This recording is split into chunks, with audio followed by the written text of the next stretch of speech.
Where the Force leads, I will follow. Where the Force leads, I will follow. Where the Force leads, I will follow. Where the Force leads, I will follow. Where the Force leads, I will follow. Where the Force leads, I will follow. Where I lead, they will follow.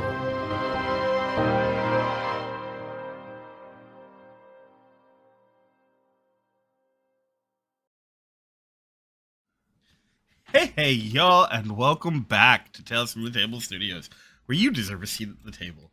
We're really excited to be back with another episode of Path of the Fates, with our wonderful Jedi table. The secret's out now, and I'm really excited about it. In the event that you missed last week, that's okay. You can always catch up on it. It's over in the VODs. Both episodes are. And as on Wednesday, both episode 1 and 2 will be up on YouTube, with this episode up on Friday. Should be a good time. So if you have missed it, you want to check it out, you can do it there. We've edited out the starting soon screen. We've edited out the, break screen. So if you don't want to have to worry about that, that's where you'll be able to go to check that out. With that said, I'm real excited to get into things. We're going to go around and say hi. First, the only thing I want to point out is you may notice something new. I hope I'm pointing in the right direction, but we'll find out in just a moment. Nope, it's that way. That's okay, I tried. For me, it's this way. For you, it's that way. But we now have a tracker. Now, it's not going to update in real time, unfortunately. But it won't update in real time, but we are going to have it at the beginning and end of every episode to know exactly how many light side destiny points and dark side destiny points we have. As anyone who has watched before will know, we do have two tables. We have our wonderful Jedi and our amazing non-Jedi persons, as they've requested to be referred to as. And when our wonderful players use one of the respective side points, it will flip. And that is going to be a pool that exists and persists throughout the course of our series. It's going to be a great time. We're going to have a lot of fun. With that said, hey, y'all. It's Drake Lionheart. Most people call me Lion. I am the creative director for Tales from the Table Studios and lucky to be your Taleslinger for this game. You can find me on all socials but Twitter at It's Drake Lionheart. You can find me on Twitter at the Lion Knight 42 because apparently It's Drake Lionheart is just too long. It's a thing. It's fine. Who cares? But that's me. So I'm going to pass it around. Stefan. Hey, how's everybody doing? I'm Stefan.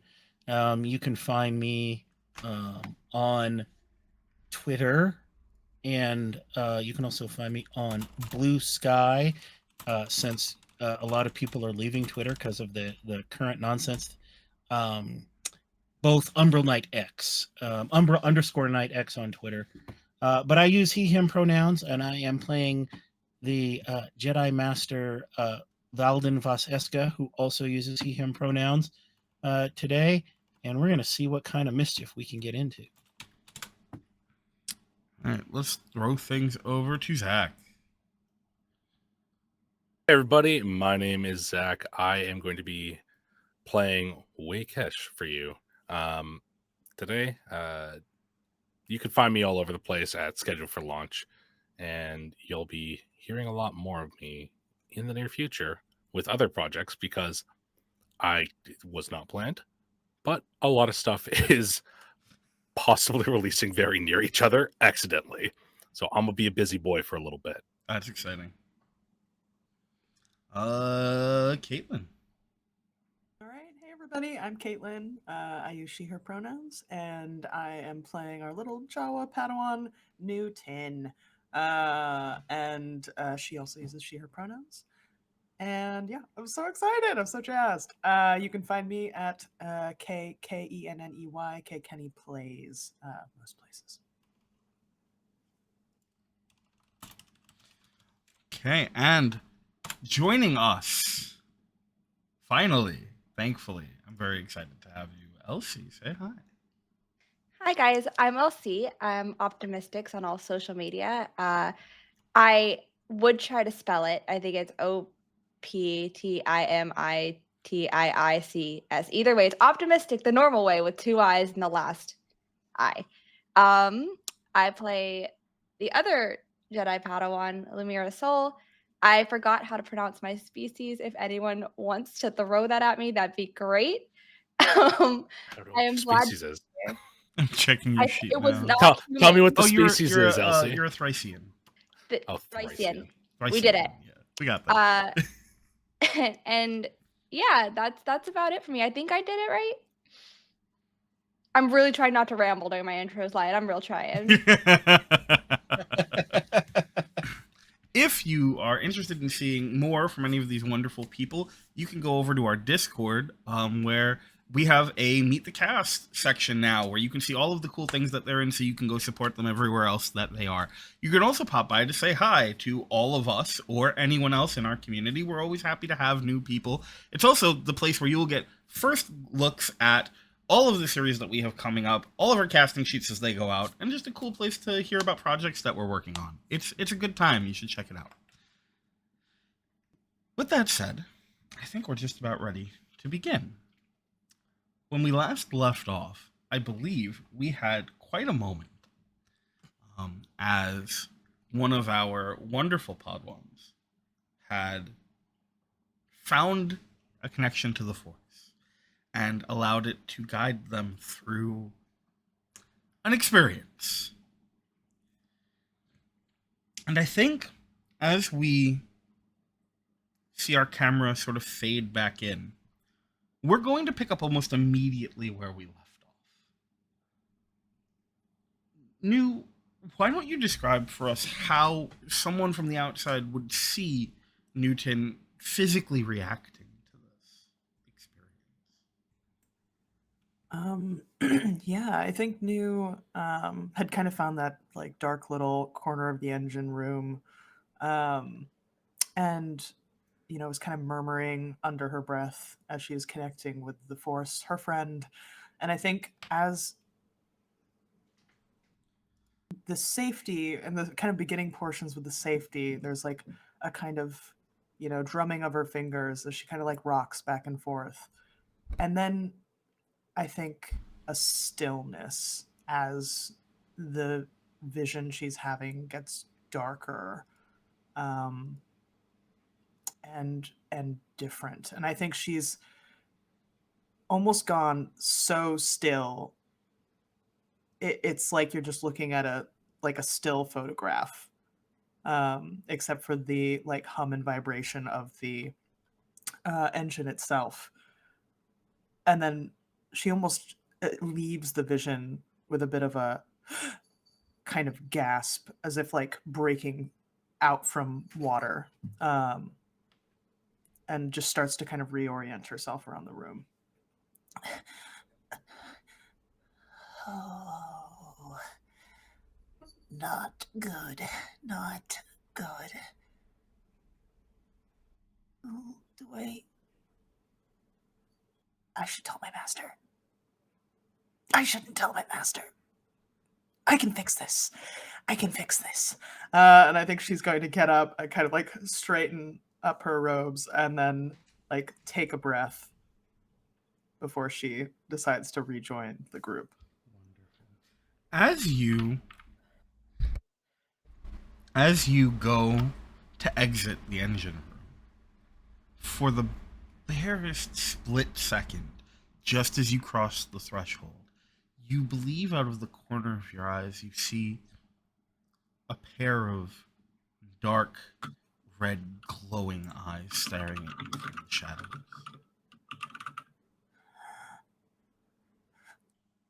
Go away. Go away. I don't want you. I don't want you. Go away. And it's gone. You're not even sure it was ever there to begin with. Just like rubs at the mask, like cleaning up. Okay. We'll like pop the translator back on. Coming to after something falls somewhere else in the engine room. It just clatters over out of nowhere. After a moment, you hear like a as something just scurries by. Just a mouse. Just a. And yeah, I'm just gonna kind of straighten up and head back. So I will ask, is there anything that anyone wants to do before you touch down? Yeah, I'm gonna read over the files we're actually assigned to go over instead of a character profile. Because I was too stressed about the Padawan, briefly forgot that I needed to actually know what was going on while I investigate a murder. That's amazing. Yeah, I think we're gonna say that looking it over, you find pretty much the same information that Master Francesca did. There's a lot missing. It's fairly noticeable. There's a lot missing. I don't know if you've spoken to Valden about it, but if you haven't, we'll say that it's tough to know why some of it's missing, but it does feel at least somewhat intentional. Whether it's a test, whether it's malicious, who knows? But for one reason or another, there's a lot of gaps in whatever it is that's happened here. Yeah, I feel like Valden and Wei would note it, throw some theory crafting around, and maybe discuss just the basic like touchdown procedure. For sure. So as the three of you reassemble, the ship enters the Onderanian atmosphere. You hear through the audio system in the ship that they have transmitted landing codes, and you will be debarking in maybe 20 minutes, assuming everything is in order. Now, unless there's anything anyone wants to do specifically, we're going to see a screen wipe as we shift to the exterior of the ship that has landed in this giant, massive port. And sorry, my computer was weird for a moment. I do apologize. So you find yourself the ship having settled in this massive port. ICES itself is just truly massive. This just sprawling somewhere between 1,800 and 2,000 square kilometers, surrounded by these giant walls. There's a fortified defense grid that protects it from any of the dangers of the jungles that surround it. And also the occasional creatures that will come down from the moon Duxon when the atmospheres collide. Which doesn't happen too often, but happens often enough that they like to be prepared. Turret towers are plentiful along all of these walls, and you've never seen such rigid and precise data processing required for landing or takeoff, or even to make it past most of their fortifications. It's an involved process. But as you do come in for that landing, you have a moment where you're afforded a view of the skyline through the exterior windows of the ship. And there are a bunch of very high, tall, peaked buildings scattered throughout, but none stand quite as high as the Aziz Royal Palace. Built into a steep mountain. There's something about it, just this carved architecture that's both immediately powerful and imposing. And this is the seat of the current monarchy, headed by Queen Valnin Gosh. So as your ship touches down and the walkway extends, immediately you are assailed by sounds and noise and smells of sort of a light musk and dampness. Voices just overlapping in every corner. For some, it might be overwhelming. Aziz has become, in the time since the Empire, a massive trading hub. There's almost nothing you can't find here, whether it be in the Malgan Market or other specialty shops. If you want it, Onderon's where you come to get it. But you don't exactly have much time to explore, because you notice as you reach the end of that ramp that standing only a few feet away from you are a handful of military police. One standing in the center, you can see he has a couple of additional marks on his tunic, denoting that he is a captain. And he is just sort of standing there, arms folded behind his back, deep brown eyes just sort of watching the group of you, head raised just slightly for his chin to jut out as he waits for the group of you to make contact instead of approaching you. But it's clear that this is the person you're here to meet. Before we fully approach, I Sure. think the kind of realness of the situation starts hitting Nu, and she starts to go up and almost just kind of tugs a bit on Master Veldon's robe.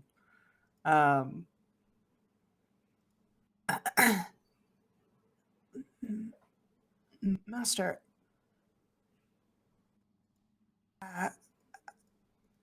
and then pauses maybe too long and goes, I'm sure they must have wonderful food here. I'm sorry. The thought just overcame me, and I'm sorry. And then we'll kind of fall back, just not being able to she almost was gonna tell him her vision, but then just opted out.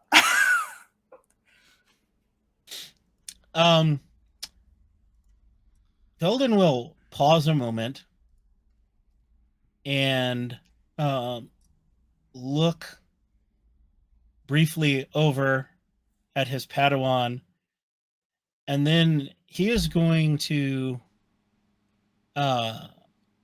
use sense to gain just a surface insight into, is this standard Nu 10 apprehension, or is this something more? Love that. So I'm going to ask you to roll me a force roll. Absolutely. I'm very excited. Let's see what this looks like. I'm excited. Yeah, let's see what this looks like. Oh god. It looks really good. How many is that? 5? That's 5 light So side? many. Yeah, it's 5 Wow, light so side. good. How far down the force what do you have? So I have You I can do have the everything. first two. I have the first two control, and then the range and the magnitude upgrade. Excellent. So enough to be able to sense the current surface thoughts. Yeah, for sure. And then I think the if I'm not mistaken, the magnitude upgrade just lets me do it Number of multiple targets. times with multiple targets. But right now, yeah, I'm just kind of trying to gain a sense of the overall mental state. Is this again just the standard Nu 10 nervousness, or is this something more? Yeah, for sure. So you can use, you have both of those first controls, you said, right? So you can Yes. use one light side point for the base power, and then you can use that to get a little bit more precise. Yes. Nu, what does Master Veseska sense? I feel like that was so much, which feels so telling. It's like her master knows her. And I think immediately, as you're kind of just feeling out into her brain, you get the cursory static of news, near constant anxiety, but then immediately plunge into this cold dark place that feels very foreign, at least in your Padawan's mind. And you get this strange feeling of red eyes watching you, of just something being behind you. I think Valdin would kind of look down and look at Nu Ten a moment and then say, huh, and then turn and walk down the ramp.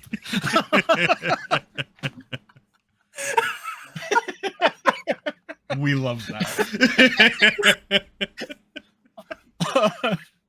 He is incredibly confused by this.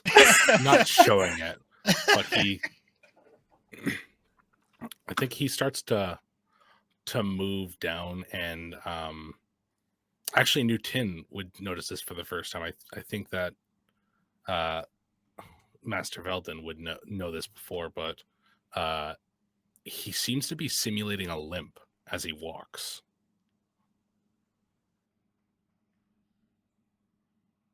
And this is the first time that Nu would have noticed that? Probably. You've probably never Okay. seen him outside of the temple. So, like, he's using the cane more so. Kind of like cocks her head to the side, and kind of starts to trying to get out of the awkward exchange of with her master. I think she tries to pull up next to Wei, and like seeing this, those Master Wei, Wei. It seems like you're. I hope this isn't impertinent to ask, but did you injure yourself on the craft? Unpredictability leads to people dropping their guard.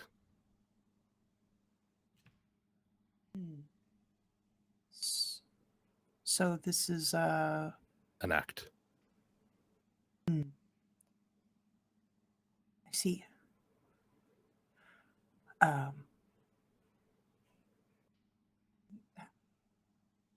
Should I also No. have a? Don't do Should- that now. Oh, It's fine. okay. You're fine. Okay. Do as you are instructed. Yes, of You'll be course. fine. Thank you. I'm. Oh, yes. Okay. And we'll kind of like back off now, hovering in this place between the two of them because she's felt like she's had two awkward exchanges and can't be near anyone at this moment.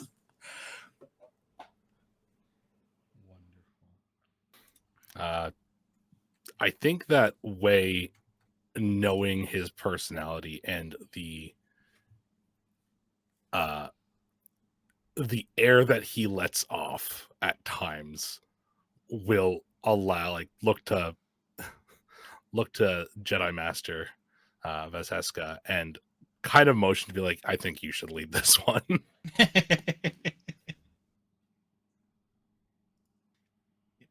Valdin will walk down before the assembled military officers,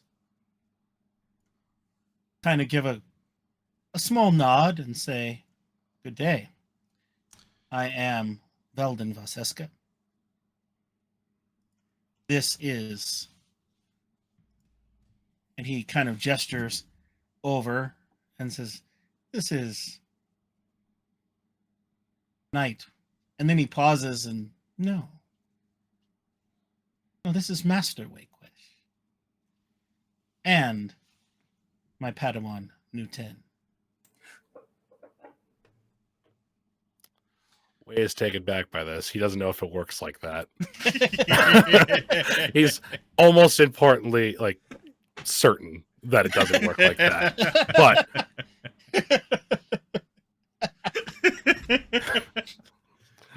raises out his hand to shake. So as you approach, there is the subtle shift of all but that one center MP as they move outwards and upwards in a sort of a V, creating almost a funnel to ensure that you go where you're expected to go here. It's not an aggressive movement, but the message is clear. Your nod does not get returned. although the captain's eyes do follow as you introduce your companions. And then he looks down at the extended hand. And then he reaches out with his own gloved hand and shakes it. And immediately it is just as much crushing pressure as he can apply to a handshake. Which is a lot. My brawn is one.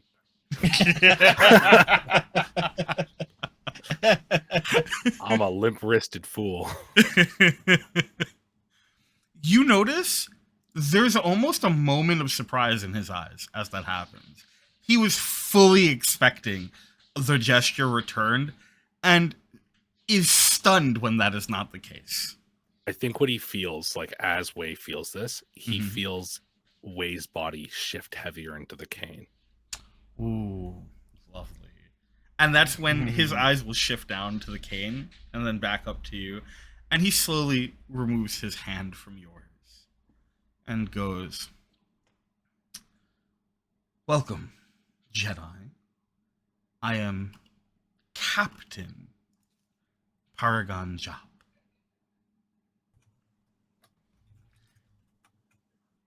I will be your main point of communication while you are here. And I will be ensuring that your investigation is both concise and unbiased. Now, before we get to that discussion, I must ask, would you like to prioritize that, or would you like to be taken to seeing your other companion?" Oh, I think seeing our other companion should be first. It's paramount. Good.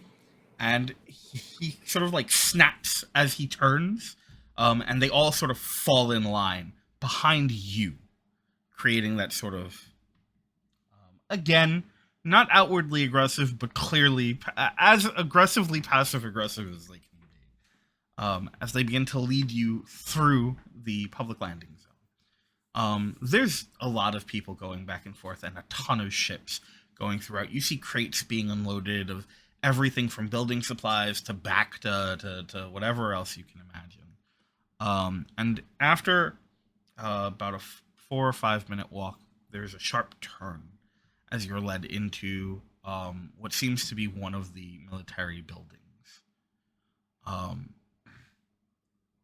As you get there, he pulls a card off from the lapel of his jacket and swipes it. There's a beeping sound.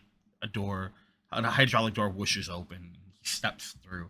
And as the group of you follow, by the way, what is the marching order? Because as you get to this hallway, there's not enough room to be shoulder to shoulder. So what is your marching order here? For no reason in particular. I think Valdin would be out front. That makes sense. I think Wei would have dropped to the back. Yeah, and I was like, news sandwich. Exactly where Wei doesn't want to be.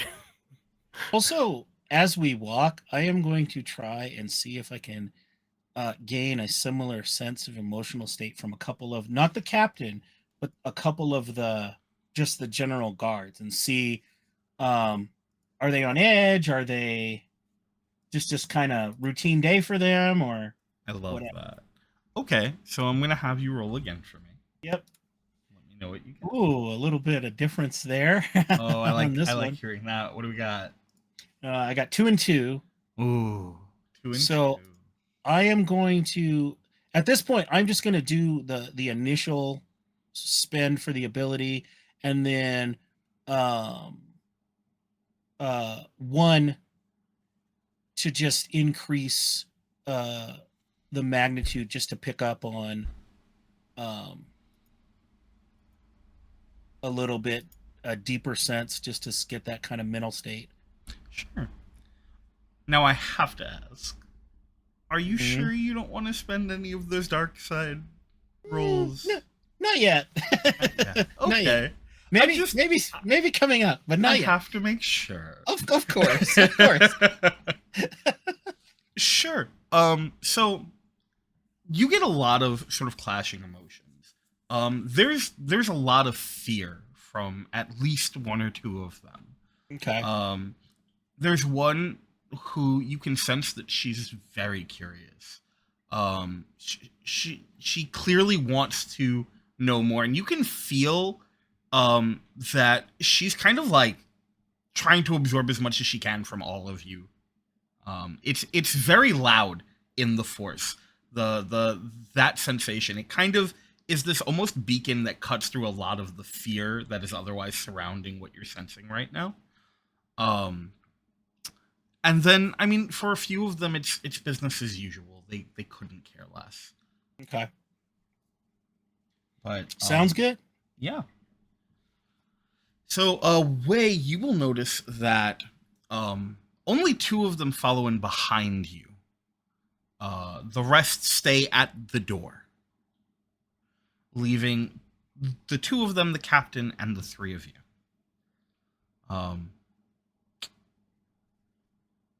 Lumira, I'm going to ask you a very masks-coded question. Oh no, I'm so bad at these. What do they hear before they see you? Like thoughts? Whatever you'd like. It's entirely Or- up to you. Thoughts, sounds, words, actions. What would they hear as they approach your current place of holding? I think it's like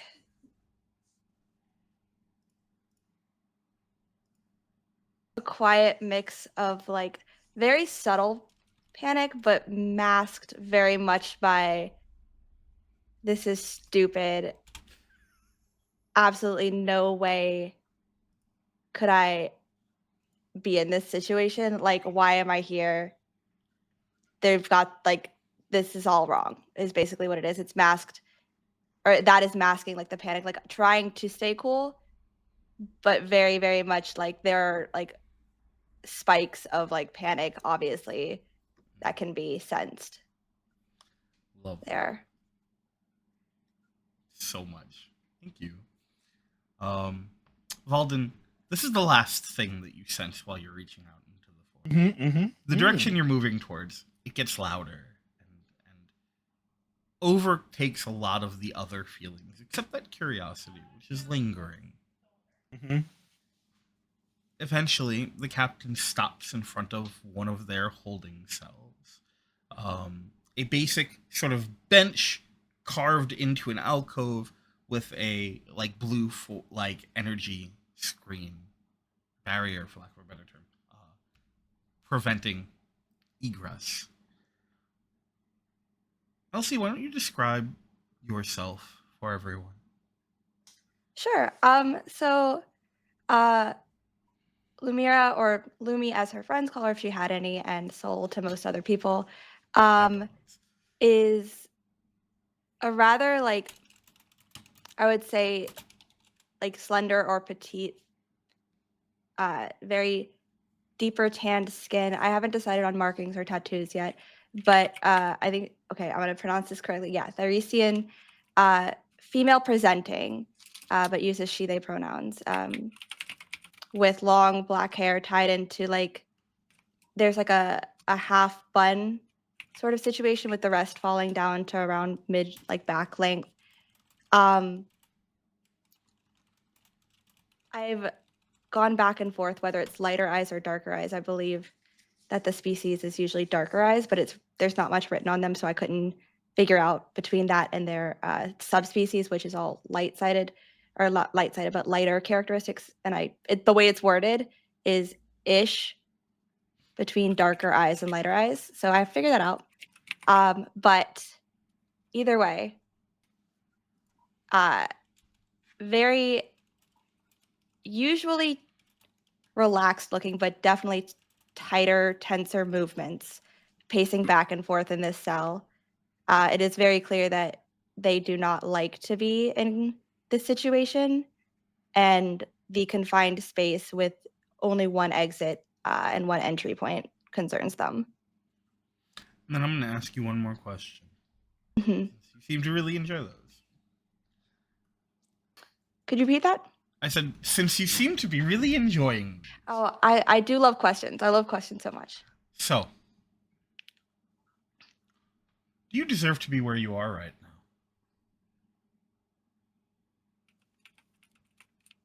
I'm going to throw back the question at you. What planet am I on? Onderon. And no. I don't know which planets she deserves to, but there probably are several.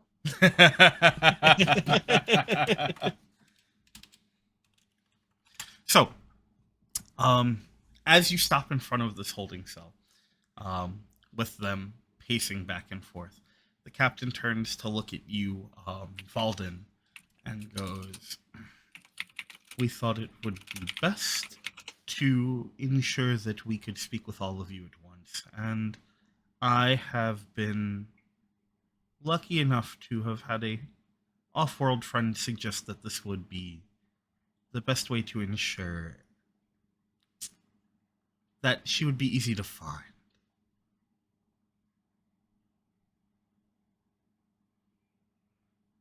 An interesting choice. But Well, considering everything, we can't be too careful. fair.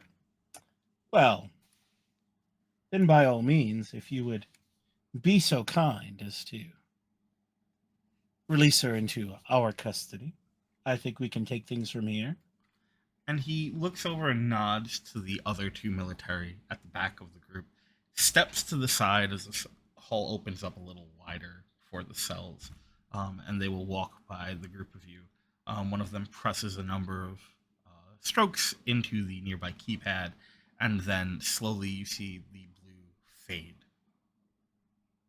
As, Lumira, you are free.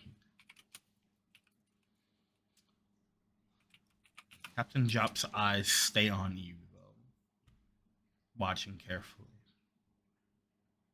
I think what Lumira hears next is the wood on the tile and the large figure of Wakesh, who up until this point looked somewhat not feeble but hunched as he straightened himself in and like steps around the corner, still faking into the cane, looks down at her and says, "Come." Lumira. Oh, I guess, yeah, you see the terrifying mask, too. It's like... Yeah, do you want to describe it again? Yeah, it's somewhat feline on the upper part that rolls back with pipes that swing down into the mouth and cover it, almost kind of squid-like, covering his face. He's Keldor. Yeah. Yeah, buddy. Let's go. We got large and small. It's like, I'm so sorry. I'm so sorry, Zach. It's just like he says that and she just looks up at him like, who are you? What? I think That's it? Even through the goggles, he just extends his hand. It's like an invitational gesture.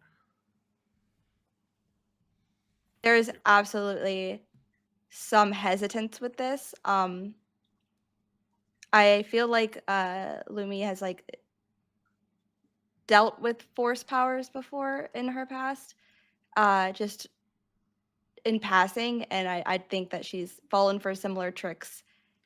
Not that this is inherently a trick, but that's where it registers in her mind. But after eyeing everybody else in the room, clearly this is the most logical choice, and would take it. While this is going on, Velden is kind of just looking about the room, but not at this interaction. He's just kind of looking at like the architecture and the other features of the room. Heck yeah. Are you trying to figure out anything specific, or are you just sort of taking in the... Just kind of taking it in at this point. Awesome. Yeah.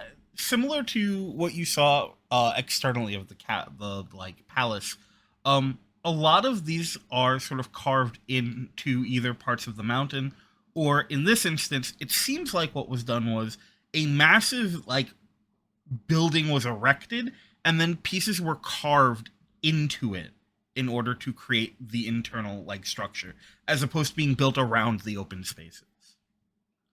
Okay. As a result, there's a lot of, like, almost polygonal sort of flat edges into, like, jagged sides, sort of throughout. Okay. Yeah, I'll just kind of look, and then he'll say, Captain, how long will it take us to get to where our investigations will begin? Well, before we get to that, I think we need to have a discussion about some of the particulars. But once we have, not more than 20 minutes with transport. Excellent.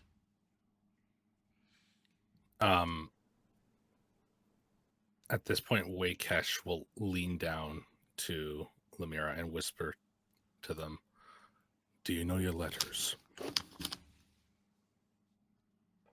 Can you read?" Yeah. Yes, I can read. He hands them the data pad with what's happened, and there's almost like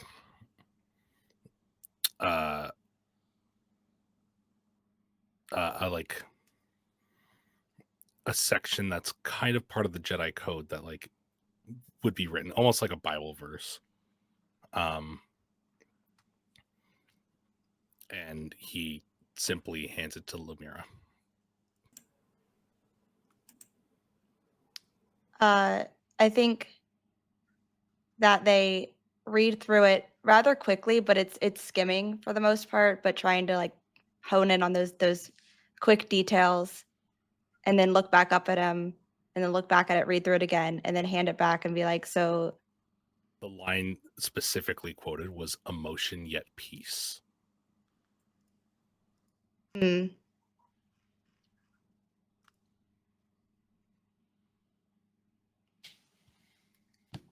got it.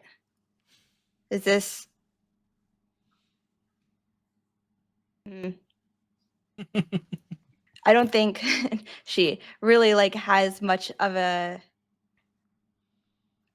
pleased look on her face. Definitely this is one of her struggles in everything. Internally, Wakesh is screaming. Yeah. Like, I'm sorry, Zach. I'm every sorry. fiber in his body is like, "Oh my gosh, the art of subtlety, please." As that exchange happens, Valdin is going to kind of gesture to the captain, kind of like out into the hallway, and step out into the hallway with kind of a look at Nu 10, to kind of like just kind of nodding towards the hallway, and just kind of step out and let those two have the room, and just kind of move out into the hallway, and just kind of engage the captain in kind of like meaningless chit chat, just to like pull away from what's happening in there. Yeah, I think Nu would like see that. Is still very hesitant and reapproaching you, but then looks back at the two of them and senses the tension, and then is like, oh, kind of starts squeaking out of the room. But I think as she does so too, and we could do this after, but I think Nu, like, through this whole exchange, and especially upon leaving and being with more of the guards, while they're being talked to by her master, she wants to, like, look them over and see if any of them give her the feeling of the person in her vision. Ooh, I like that. Okay. So it takes a moment, Volden, for Captain Jop to join you, but eventually you just sort of keep that casual, like, engagement going, and he almost reluctantly sort of steps out of the room, understanding what it is you're attempting to do, and recognizing that there's only so much havoc that the two of you could possibly wreak in a place full of armed to the teeth military officers, and fine. Clearly, there's something to be discussed, and it's not his business. He doesn't like it, but he will sort of do it. And as you continue sort of this casual conversation, you realize that after a point, he does sort of just kind of fall into it, and underneath this like aggressive, hard military, just like wall. I mean, there's a person, right? Who is sort of willing to engage you on, especially like locals. If you're asking about like local customs, if you're asking about food or whatever it is that you're sort of poking into, he does sort of fall into it as the chatter goes on. And Veldon is very much laying on the charm to try and diffuse as much of the tension as possible. So, do you want to roll me a charm? I can absolutely do that. I would love that. What is the difficulty? I'm gonna put this at a 3 difficulty. Okay, let's see what we get here. I think okay. Let's see what kind of roll we get. Oh, that's interesting. I got a success and a threat. Yes, you did. Oh, okay. I like you. Have I ever shown you my blaster? Okay. So, I think what we're gonna say here is, he does kind of come around a bit. You can tell that Captain Jop is very good at separating his job life from his like personal life. And there is a level on which the two of you almost immediately click when you get into this casual conversation. But you also can tell that at no point does that very careful like look at you in any way waver. So while it's clear that he does sort of enjoy your company, he enjoys the moment y'all are having, it does not change his overall feeling of defensiveness about you or the people you're with. Totally fair. Yeah. With that said, Nu. Remind me what it was that you said you were attempting to do. I do apologize. No, you're totally fine. Nu, I think, is wanting to kind of scan the guard and the captain. Just to, I think the paranoia is starting to kind of like linger really heavily. And so she's basically looking around going, are any of these people the person from my vision, that dark presence? Here's what we're gonna do. Remind me, do you have sense?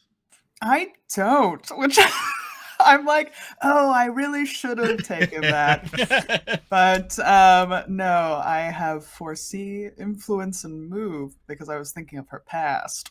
Here's what I'm gonna ask you to do. I'm gonna ask you to roll me 1 force die, please, and tell me what you get. Okay. All right, let's roll a force die. Roll. Oh no! What you get? That was a dark side point. So just a little black dot. There it is. Hey, Nu. Yeah. I'm gonna give you an option here. Sure. You don't have to use the force here to try and do this. But you could. Yeah. As you reach out to try and sense any sort of lingering threads to the story your friend shared with you, you feel them all sort of slipping as you try and flow into them, as you follow the guide and you feel your energies sort of weave between them. You can't catch anything. They keep slipping through your fingers. However, for a moment in your mind, there's a lingering thought. Yes, you've been taught that that is how you need to use the force. You flow with the force. You let it guide your movements. However, it looks like maybe if you just reached out and grabbed it, just this once, gave it a nice tug, you might be able to get it to do what you want instead of you doing what it wants. Now that's entirely up to you. Ooh. Well, I think so. Nu's tentative emotional strengths / weaknesses, or in our case, order / chaos. Her order is caution and thoughtfulness, and her chaos is fear and overthinking. And I think in this moment, as she feels like, this fear from this vision, but then also the possibility of just this possibility to find out more, to do something. I think she's gonna take it. I think she's gonna try. So you do. You reach out and you grasp at that thread. And you pull. Not asking, not following, but demanding an answer in this moment. Nu, I need you to share with us a bad memory, a fearful memory.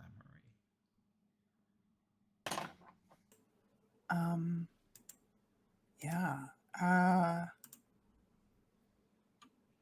Nu's mother was also force sensitive.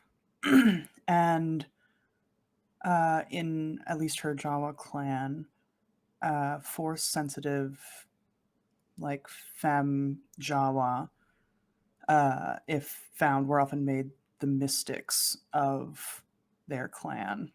And I think a moment of fear came when her mother was initially kind of ripped away, in essence, from her and her father, to live. Was essentially to be separated, for her to live in the kind of main cave dwelling, and for her father and her to continue traveling, since she was kind of serving the whole clan. And I think that fear of being separated for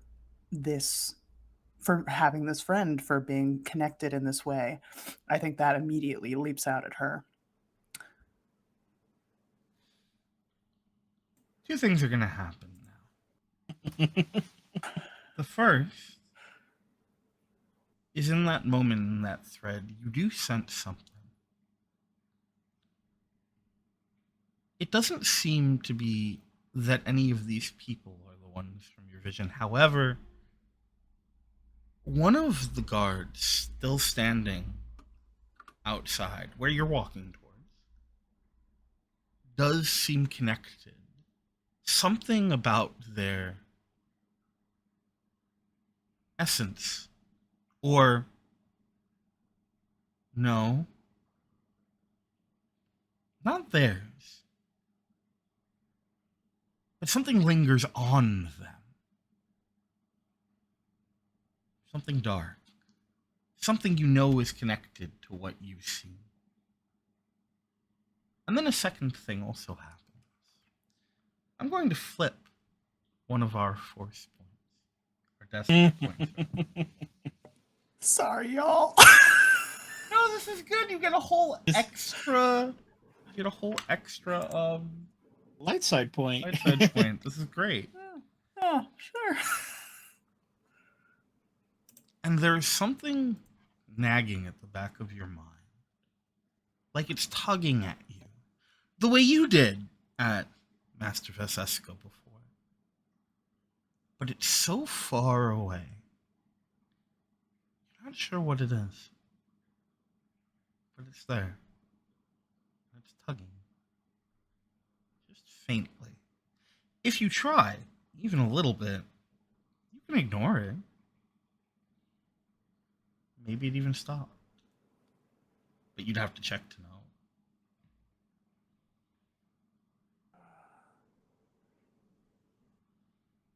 I think she's the curiosity is starting to bubble, and she's like wanting to go in that way, but then the caution starts to like press the brake, and she's like, maybe I need to stop here. Maybe too much of a good thing. And as she kind of thinks back to her conversation with her master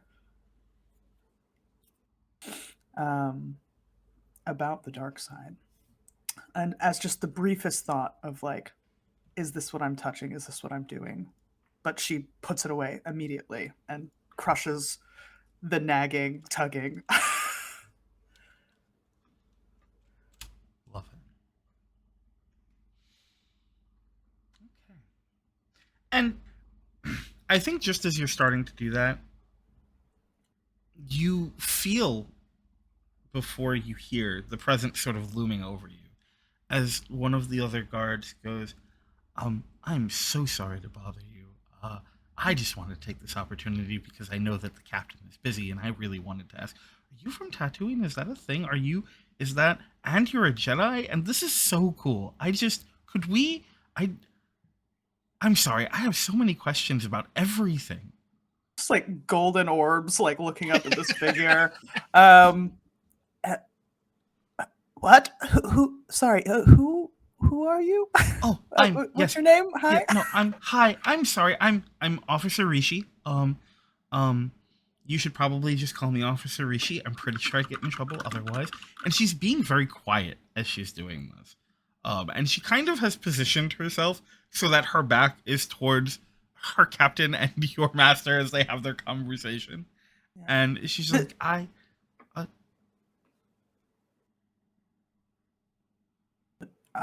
you well? Yes. Just I've never seen a Jedi before, and I've never seen a Jedi. Well, I've seen her, so I've seen a Jedi before, but I haven't seen multiple Jedi before, and that was my first time seeing a Jedi. And there's a lot of I would kind of reach out a hand and like not quite place it, but get close to kind of being like an offering of like a it's okay gesture. The moment you do that, her whole like vibe relaxes, and she goes, "Wow, I didn't realize how effective that was. You must be very good at this." I think I literally just waved. It's fine. Yes, I'm a Jedi. Yes, and I think there's a bit of like, she kind of straightens up her shoulders a bit, and she goes, "But I do understand what it's like to meet a group of Jedi for the first time. I had my own similar moment. It can be a bit daunting, but really it shouldn't. We're all pretty chill people, and I am from Tatooine, Officer Rishi. It's good to meet you." Do you have like one of those like laser swords? Do you like push things with your mind? Is that really? Well, kind of. Well, she's debating the flex of like, here's my saber. I think she does kind of, because that was one of the things that drew her in. She had started making her own lightsaber, and so I think she does kind of show a bit of the handle off, and she does go yes. But then she kind of like pauses and like brings a little gloved finger up to her face. And then she's going to try to evoke her master in this moment. And she's going to go, I would love to learn more about you, Officer Rishi, and also all the fellow officers that you have. In particular, I'm just getting a vibe off of that one. I'm going to point at the one that I'm getting the feeling of the darkness still kind of lingering. And see if Officer Rishi might give me a little information about that guard. I'm going to ask you to roll me a charm or a coercion, but I'm also going to give you a boost die. And we're going to set this difficulty at 1. Okay. Well, I feel like this is a toss-up because my charm, I have a single green die and a proficiency die, yellow die, or for my coercion, it's just 4 green die. So is there? Is there? I don't know the odds. I'm not quick on odd statistics, but let's see what. Slightly better with the green, but chance of a really much larger success with the yellow. Yeah. Okay. So it is definitely a trade-off. Well, Oh, go I would ahead. almost say because you have the boost die, go with the yellow and the green. That's Well, true. and I think I was leaning that way role play wise because I think when she is trying to evoke her master, like I feel like more often than not you're charming people into giving you the information more so than Oh, sweet. So yeah, I'm gonna do Mhm. that. All right, so that's gonna be one of these, one of those, and one boost. And then what's the how many setbacks should I One. throw on He there? said one. He said one. Yeah. Okay, thank you. All right. Roll. Hey, it's good What do we stuff, I got? think. I think we got 2 successes and 2 advantage. Is that score? Absolutely. Okay. That is correct. That's very good.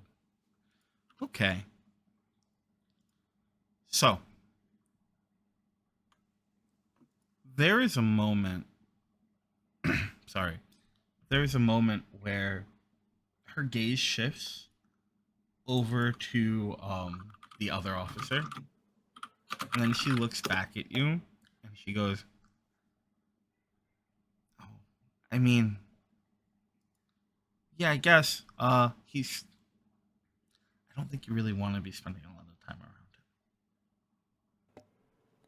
Oh, is he?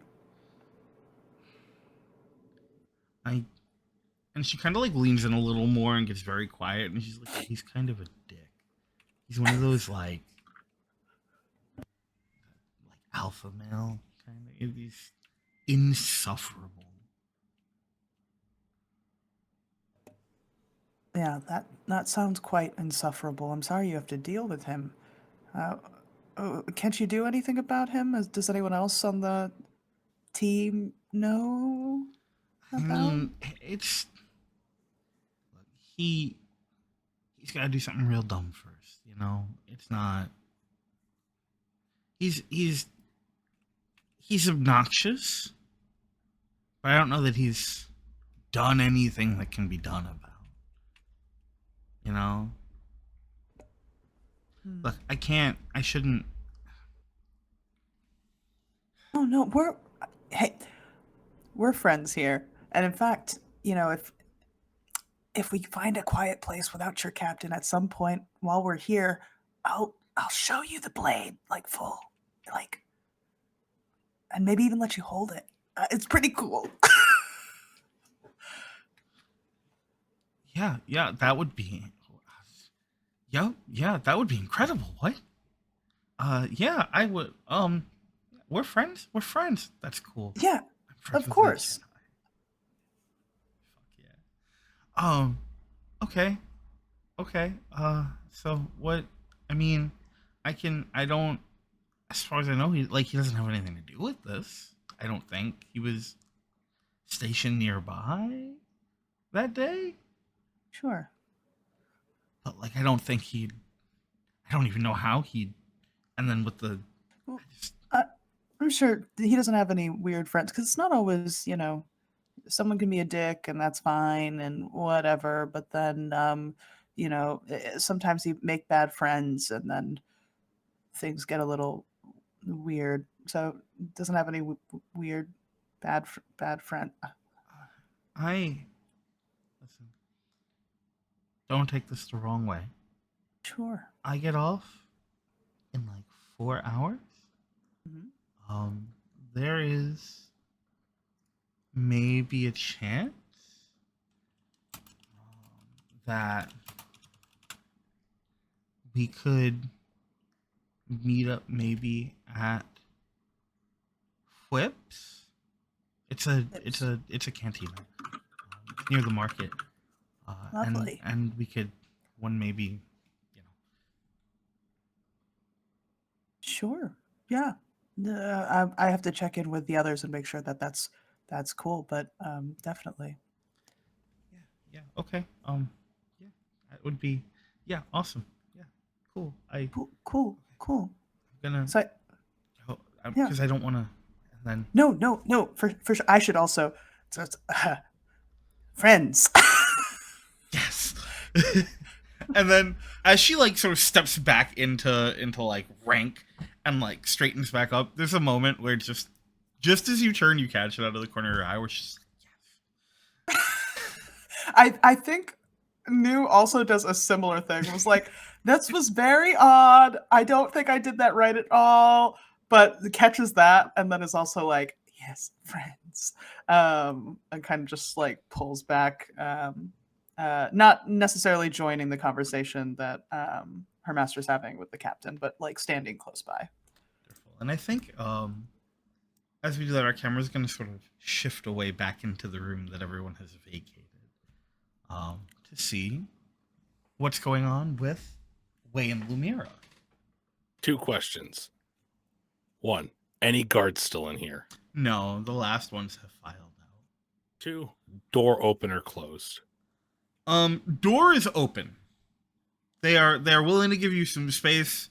Probably not gonna close the door and take all eyes off you. All non-camera eyes off you. Then Wei is going to continue standing up straight and just like low tones. He says, Lumira Sol, my name is Wei Kesh. I'm your Jedi Master. Please, for everything in the Force, just fall in line for this mission, and we can work everything out after, okay? I want to get you off this rock. I can do that. That was easier than expected. What's the catch? No catch. You just told me to follow you randomly without a name, and then I was kind of, confused. Someone just showed up and said, hey, come. And then that's it. No name. Kind of sus. We're also the people that they dropped the gate for. And he pulls out Lumira's file and is like, they told me nothing about you. I didn't even know what species you were till I saw you. So please work with me here. Okay? I know, I agree, we're just trying to put on the facade because these people kind of seem excessive. A little bit. And I'm not surprised I didn't put anything in my file. I don't have any issues working with you. That's fine. It was just, a trust thing. Coming out of the cell to people I don't know for people who put me in there who I also don't know. So it was, you can see why coming to this planet, I don't really have a lot of trust in anyone, especially people I don't know. I think you see like him straighten up and roll his shoulders, and he says, I apologize. This is probably a lot for you. That's exactly how I would put it. Yes, a lot. It is a lot for me, but you won't have any issues with me working with you or your other companions. Do they have names? Or are we just... No, it's the Jawa is Padwan Nu Tu. She is been with the Order for about 2 years, and the Katelynn is Jedi Master Velden Veseska. He's good at what he does. I'm Jedi Knight Wei Kesh. In the field, please call me Wei Kesh. You can call me Master if you'd prefer. That whatever works for you. But in the official capacities, when we get to the temple, please refer to me as Master for the foreseeable future. It's a respect thing amongst the temple, but it is constraining in the field.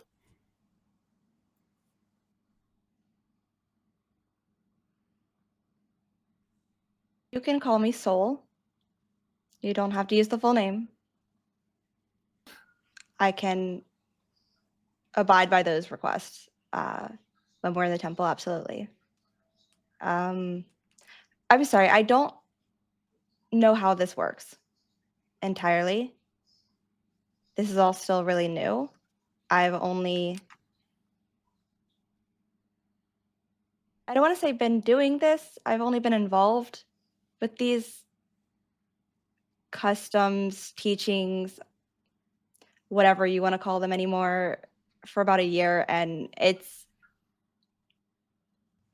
I wasn't like the best in my classes. So none of this really makes sense to me, but a little patience would be appreciated. Now the gears are clicking in his head, like he's understanding why, like, Lumira was assigned to him. He breathes in. He's like, okay, thank you for your honesty. I will do my best to instruct you. If you have any questions, do not hesitate to ask. This is the point of this relationship. Now, as for the data file, I'm sure that you can only skim it because these people are looking over our shoulders. There was a murder of a professor here who taught history of Onderon. There is oddities. The weapon used was a lightsaber. We're here to confirm whether it was a Jedi or not who did it, possibly even if it was somebody who has access to a lightsaber. It should be easy to get in and get out, but there is a lot of high constraints. The military here does not want us to be here. I picked up on that. The not wanting us to be here, not the murder. Actually, wait, Lion, did I pick up on the murder? Is that why I was there? I'm going to say that you happened to sort of wind up here. It just happened to be the next stop on your way to get back to the temple. Jail? The planet. They put you in. Yeah, that's what I was asking about. I was asking about, did I know about the... I think you've probably overheard a little bit of talk about it. Yeah. But no one has presented you with any, like, official information.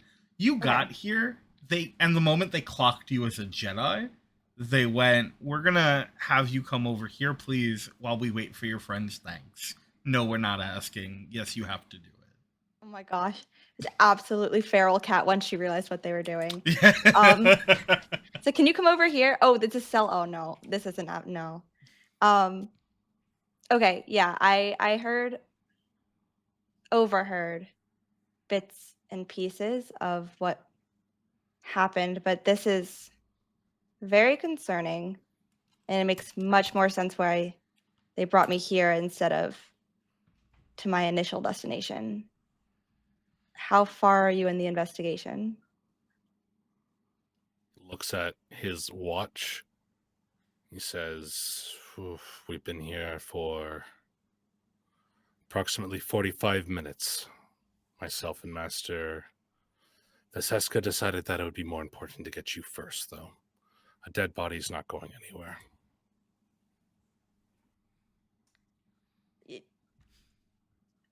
A bold assumption. Bodies can move, dead or not.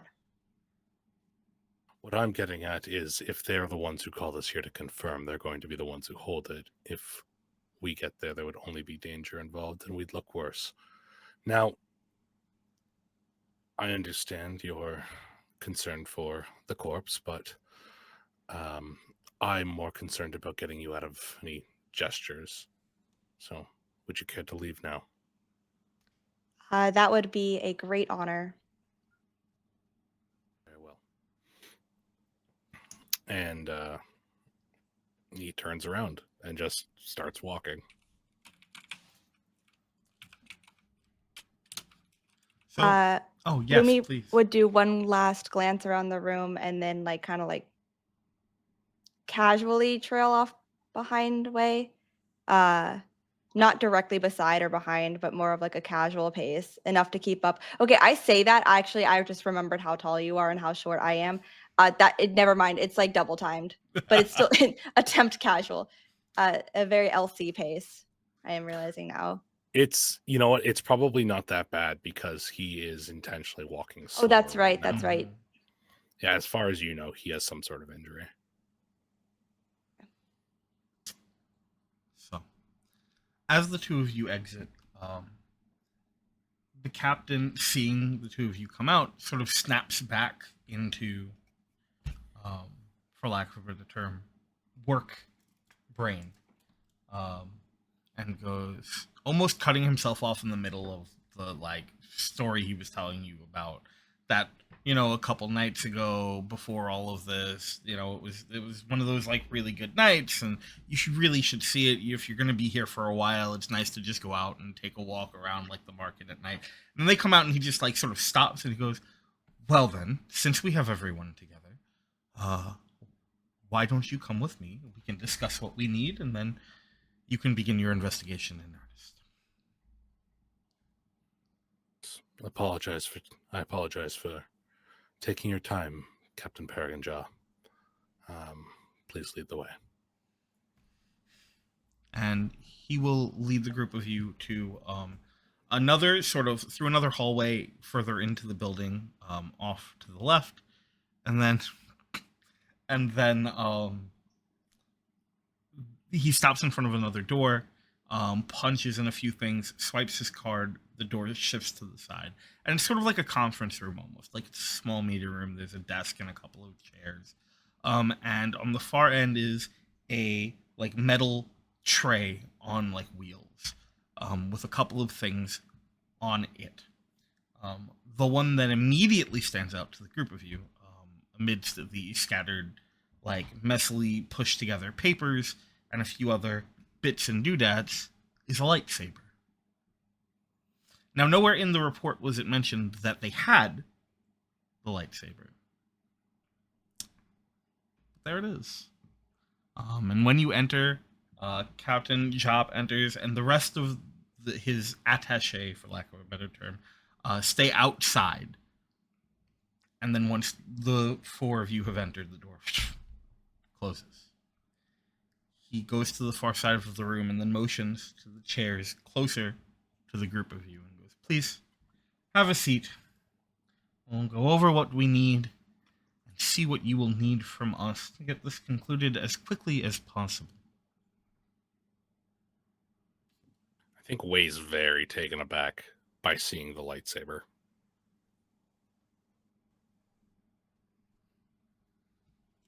Eldon is going to, as he moves over to take a seat, he's going to take a long kind of glance at the lightsaber, just to see if anything about the construction of the hilt stands out.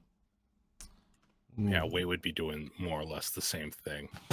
Is this a homemade saber or materials that look specific? Here's what I'm going to do.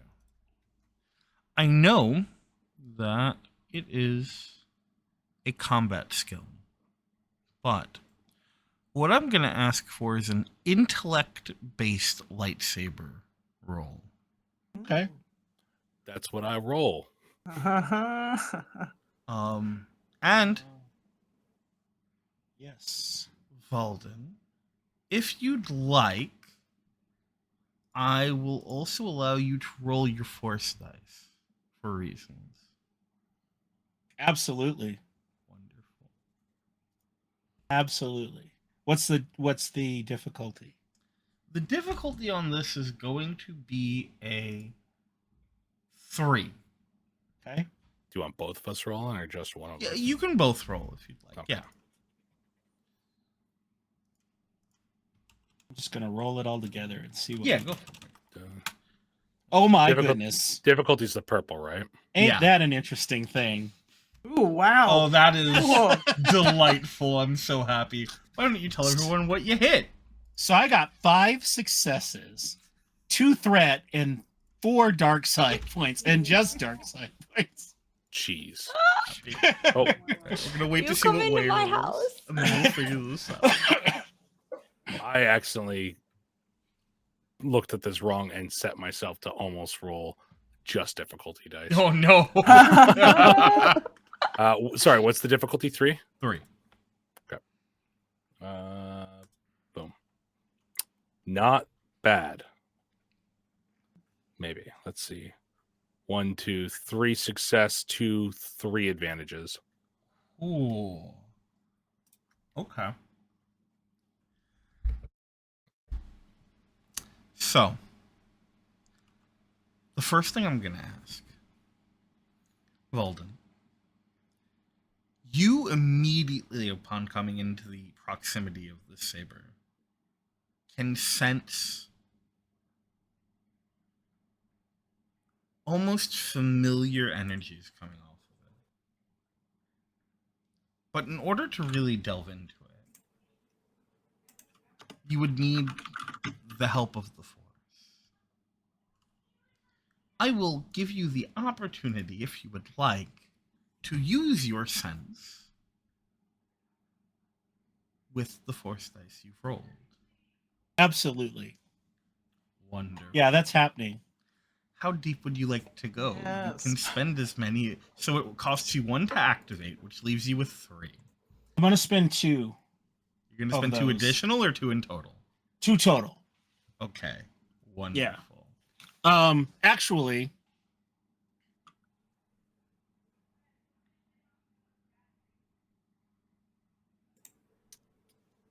I am going to spend 3 total. And the reason being is that 2 of them are going to be for sense. Mhm. And the third one, as he walks to the chair, he's going to reach out a hand and call the saber to his hand. Yeah. Okay. Wonderful. Master Vesaska, you entered this room and immediately felt something familiar rolling off of this lightsaber on the opposite side of the room. Almost certainly the murder weapon.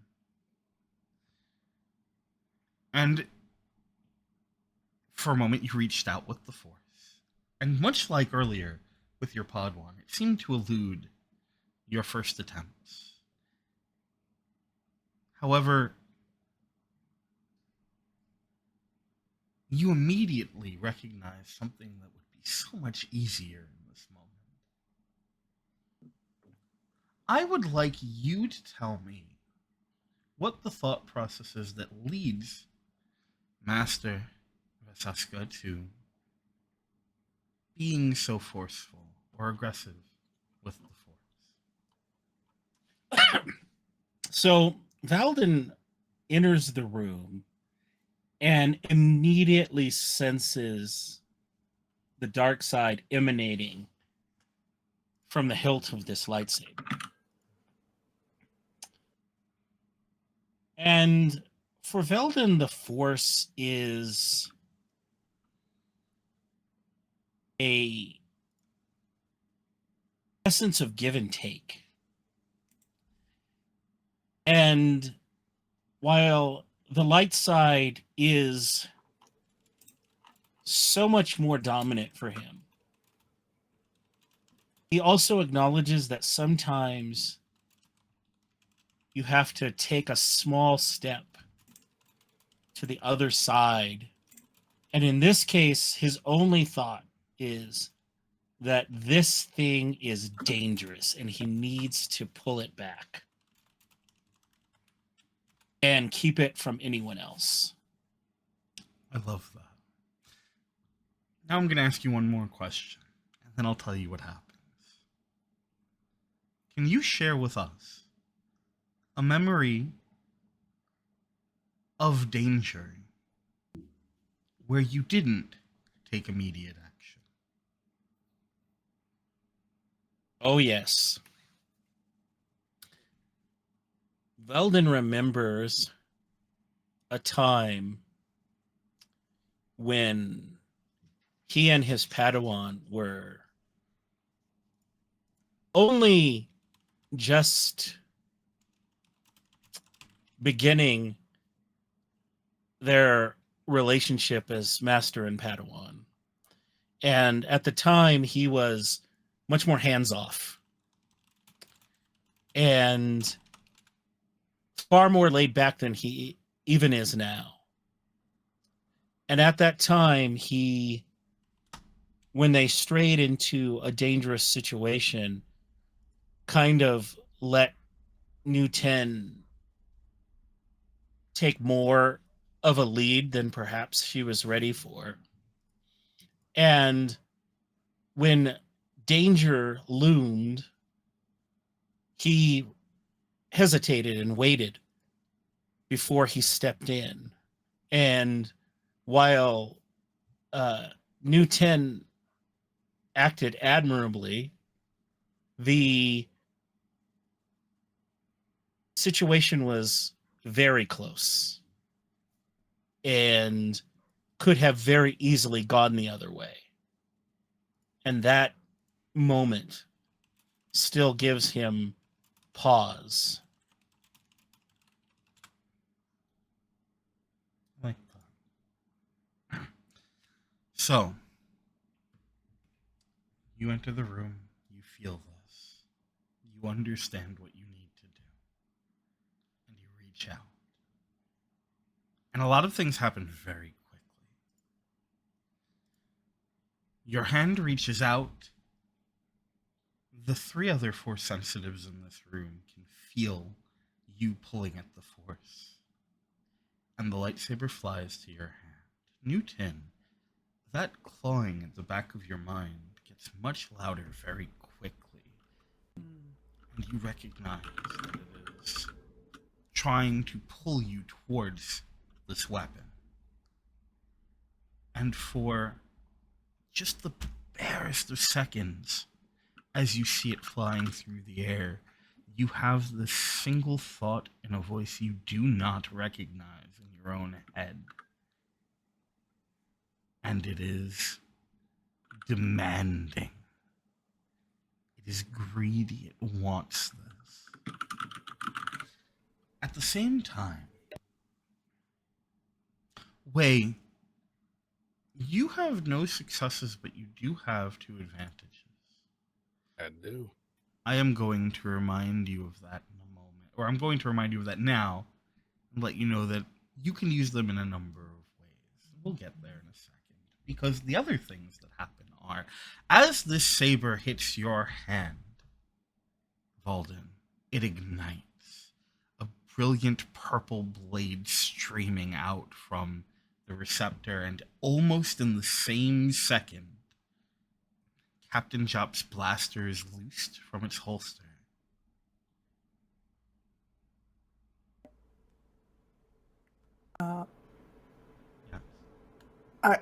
I think immediate. I don't know. This is just the gut thing. I'm sorry, folks. My immediate reaction was I see that blaster coming out, getting ready to shoot my master. I'm already like up to 10 on what is happening here. And I think like I just call on my friend and I bind the captain. I love it. Okay. What's your Force rating? 2. Why don't you roll me 2 Force dice? All right. Bloop, bloop. Oh, thank God. What do we got? There's four lights there. Sad. Okay.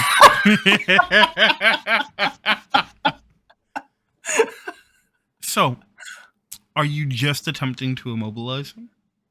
Yeah, I think in this moment, my only thought is I saw that come out. I trust my master implicitly, so whatever he needs with the blade, he needs it in that moment, and I don't want this captain to shoot him because he has it right now. Lumira, aren't you glad that you're with these people in this moment? You beat. All I'm saying is Newton beat me to doing something. So like, This is where I think Way steps in after seeing this person bound.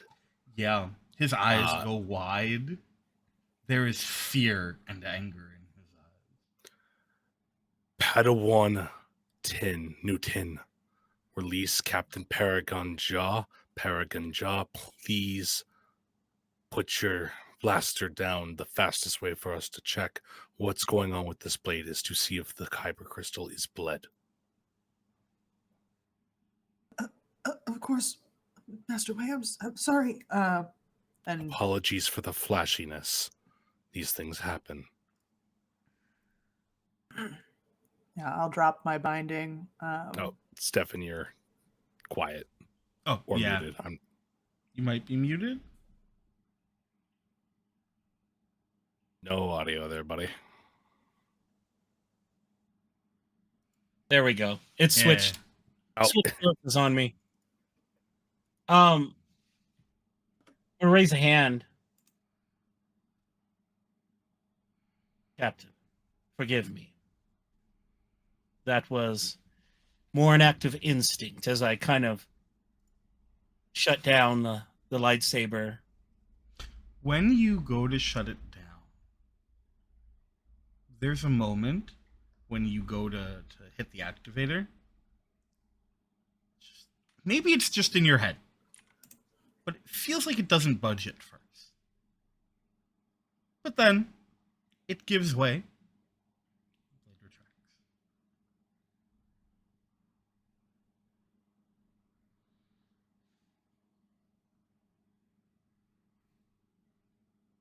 That was unexpected, this being here, and the sense that we gained from it. I am sorry if we disturbed you by this action. And I will just kind of carefully set the lightsaber on the table in front of me and then just take a seat in front of it. So, for a moment, as you begin to speak, you all can tell that the captain is deciding if the blaster is going to be put back or if he's going to be pointing it at any of you. And then he almost rolls his eyes. He keeps it out of the holster, withdrawing it the rest of the way, and then places it on the table. It's a clear sign. It's in reach, just in case.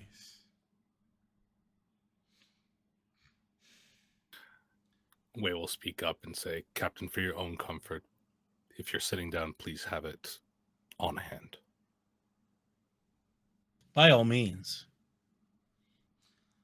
I think there's No, it's something there. that I need There's to no make reminder. clear. You do not dictate the terms here. I do. This is my planet, and we have permitted you to come here so that we can confirm if one of you has committed a murder of our people. I do not need permission in order to wield my weapon. I do not need your understanding. What I need is for you to understand only where your job begins here and where it ends. And please understand, and he turns to look over at you, New, that if anything like this happens again, I will throw you in the deepest, darkest cell that we have, and no one will remember you. New, just kind of like a small nod before like slowly sinking in the seat she's taken until her eyes, like the globes of her eyes, just go underneath the table. Now, the next time that you decide to ignite a weapon in my presence, Master, I hope you are ready for a response. Fair enough, Captain.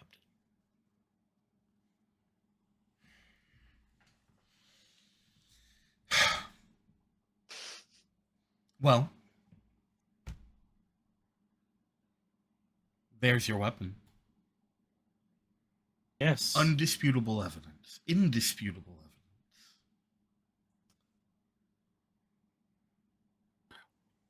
Indisputable evidence of a murder via lightsaber. Is that, I believe, what you're saying? Do you hand them out at parties? No, but you specifically, with it being Onderon, should be well aware of the fact that many deaths were caused, and there is more sides to the Force than just the Jedi. Also, as you just implied, Jedi can be killed. Their weapons can be taken. And if we want to get onto that as well, Nu Tu, I have a request. Yes, of course. Please show Captain Paragon Jaw your saber. Don't ignite it, just the hilt will do. All right. Kind of like sits up and takes the hilt of her saber out and shows it. As you do, his hand is very purposefully, carefully resting on top of his blaster. But why don't you describe your hilt for us? Oh gosh. So Nu, when she became force sensitive, or when she recognized her force sensitivity, started to try to dig into whatever lore she could find, whatever books she managed to scavenge, and so on and so forth, and found out about Jedi and lightsabers. And I think somewhere in a very old, not even truly Jedi texts, because those were lost, but just like a retelling of a retelling of a retelling of a lightsaber. So it looks very scavenged for parts in a way that would reflect like an older blade. And that's what she did, was she took some parts she could find and then reconstructed things based on these drawings. So it's bulky and weird in parts, but it has its own unique character. Now, Paragon Jaw, please take note. Padawan Sol, could you present your hilt as well?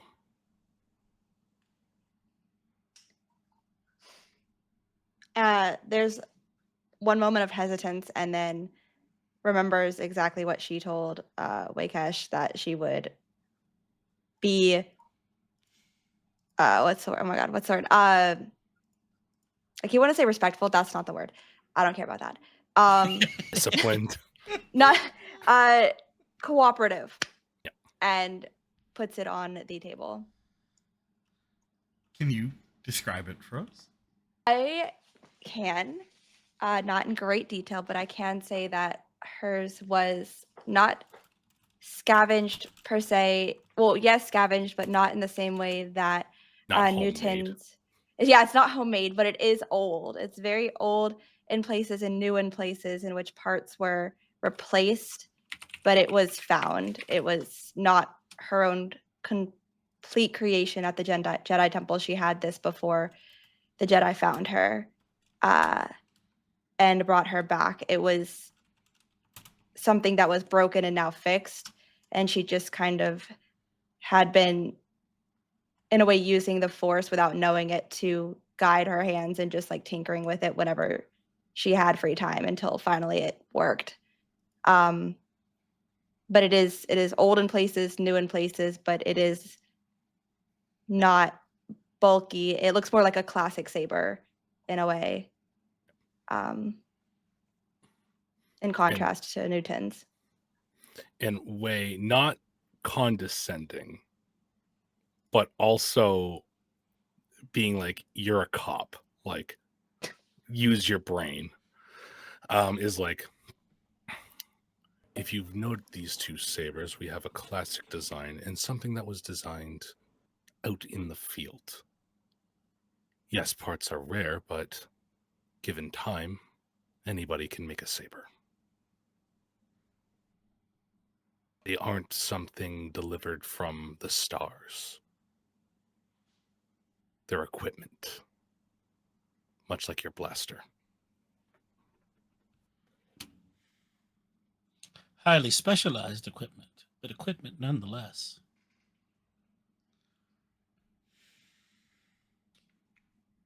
That does not mean that this could not have been done by one of us.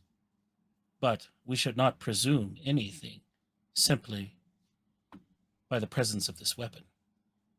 Onderon, if you know well, also happened to be a battlefield during the Clone Wars. Numerous Jedi were killed here. There's probably a number lost out there. Yes, I'm well aware of the history of our planet. Thank you. I know. I know you're aware. That's why I'm saying just because it's a saber doesn't necessarily mean it's a Jedi. Though I'm not ruling out your concerns. So It's what too early to say. other evidence do we have? Well, and he pushes the chair back and he gets up again, leaving his blaster on the table. He goes back and he pulls a data pad off of the tray behind him. And he pushes it down onto the table and he pushes out the sides of it. And as it expands, the large screen in the center expands as well. And then he presses a button on the screen and it brings up a shot of the interior of the victim's home. Specifically of the two of them on the floor. One run through with the very notable cauterized wound, who matches the description of the professor. The other, a Syrian, collapsed, head at an awkward angle.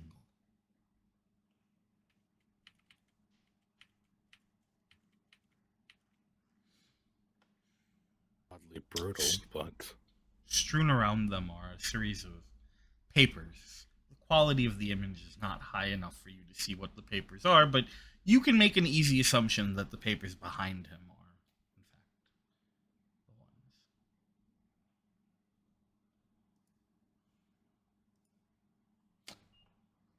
Well,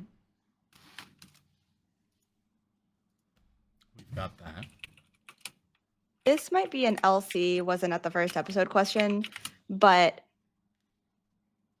what the lightsaber was found at the scene of the crime, yeah? So if it was a Jedi, why would they leave their saber? that's the next thing. Yeah.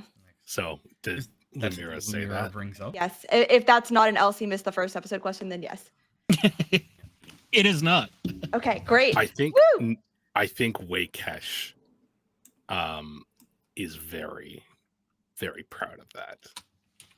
Oh no, I can't. I'm sorry. I can't make another character who needs to have someone be proud of them. I can't do it. That's I was just like, yes, and they're like, wrong character. My Padawan brings up an excellent point. You don't abandon them. Sounds more like an act of fear to me. Maybe there was a fight. Maybe they had no time to recover it. Captain Paragon Jaw, do you know why we ensure that our sabers are on us at all times? Why?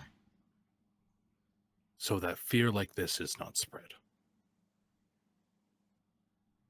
So, are you and your Padwan suggesting that someone is setting the Jedi up? Not necessarily, but I think there's pieces missing here. And he thinks for a second. Have there been reports of any overly violent crime recently? Any big notices, anything like that? There was. Well, the other day, we did have someone call in that there was someone running around wielding dangerous weaponry, but we weren't able to find them and haven't been able to locate who called it in. But it was on the other side of the city. Are you implying that people can't travel across the city? And like that is a little bit condescending. He picks up on that, and there's a almost like sneer thrown in your direction. Nothing under the mask visage, just it's like a blank face.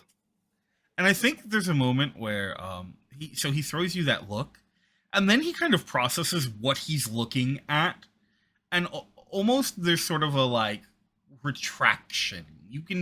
You see him physically sort of lean back in his seat a bit. And he goes, "No, I am not suggesting that. What I am suggesting is that it does not seem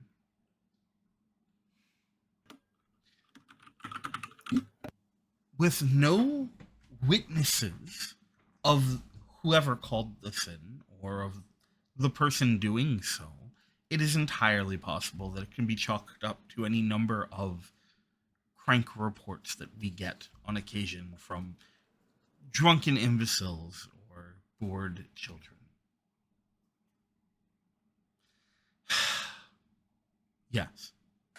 Yeah. Yes.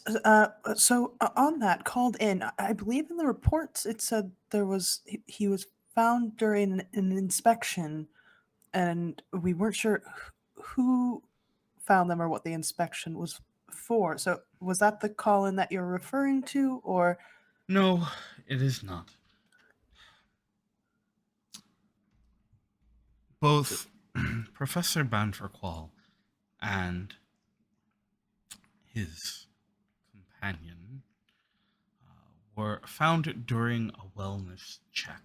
One of the professor's students was concerned as he had not shown up for class.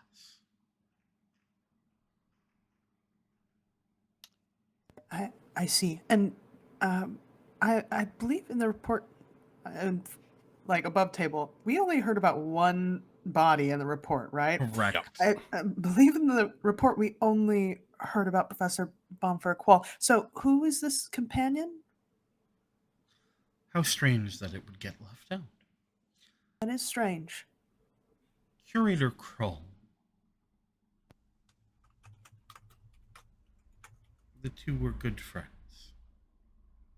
And you said only one of his students was concerned? Well, I imagine more than one was concerned, but only one contacted us. And what was their name? Odd for only one to call in if all are concerned. A Gregorian named Kodak. And Igor. how many days was this professor missing? 2.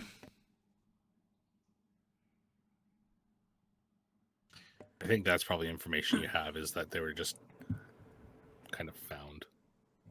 It was like a pretty quick turnover.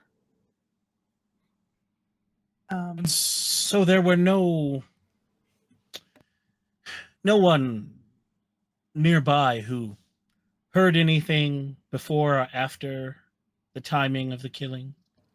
No officers posted nearby? I'm going to pointedly kind of say this and definitely scour for the captain's reaction.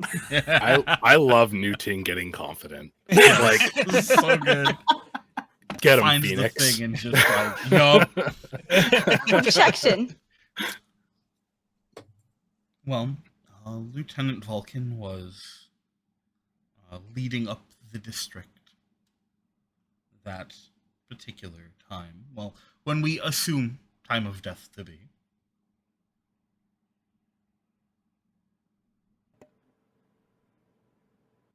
If you'd like, I'm happy to get him, and you can ask him questions you'd like. He's only a few steps away. Yes, I think maybe not right now, but I think that's definitely a conversation we should have. The other bit of information I'd like, is there any way we could examine the bodies of the curator and the professor? Yes, we expected as much. You will have full access to the bodies as you need. We do ask that you are obviously respectful. We would also like to see the scene of the crime, too. You have access as well. We can provide you with transportation and the address, and unfortunately the door is non-functional, which will make it easy enough for you to gain access. So we've had to keep it open. I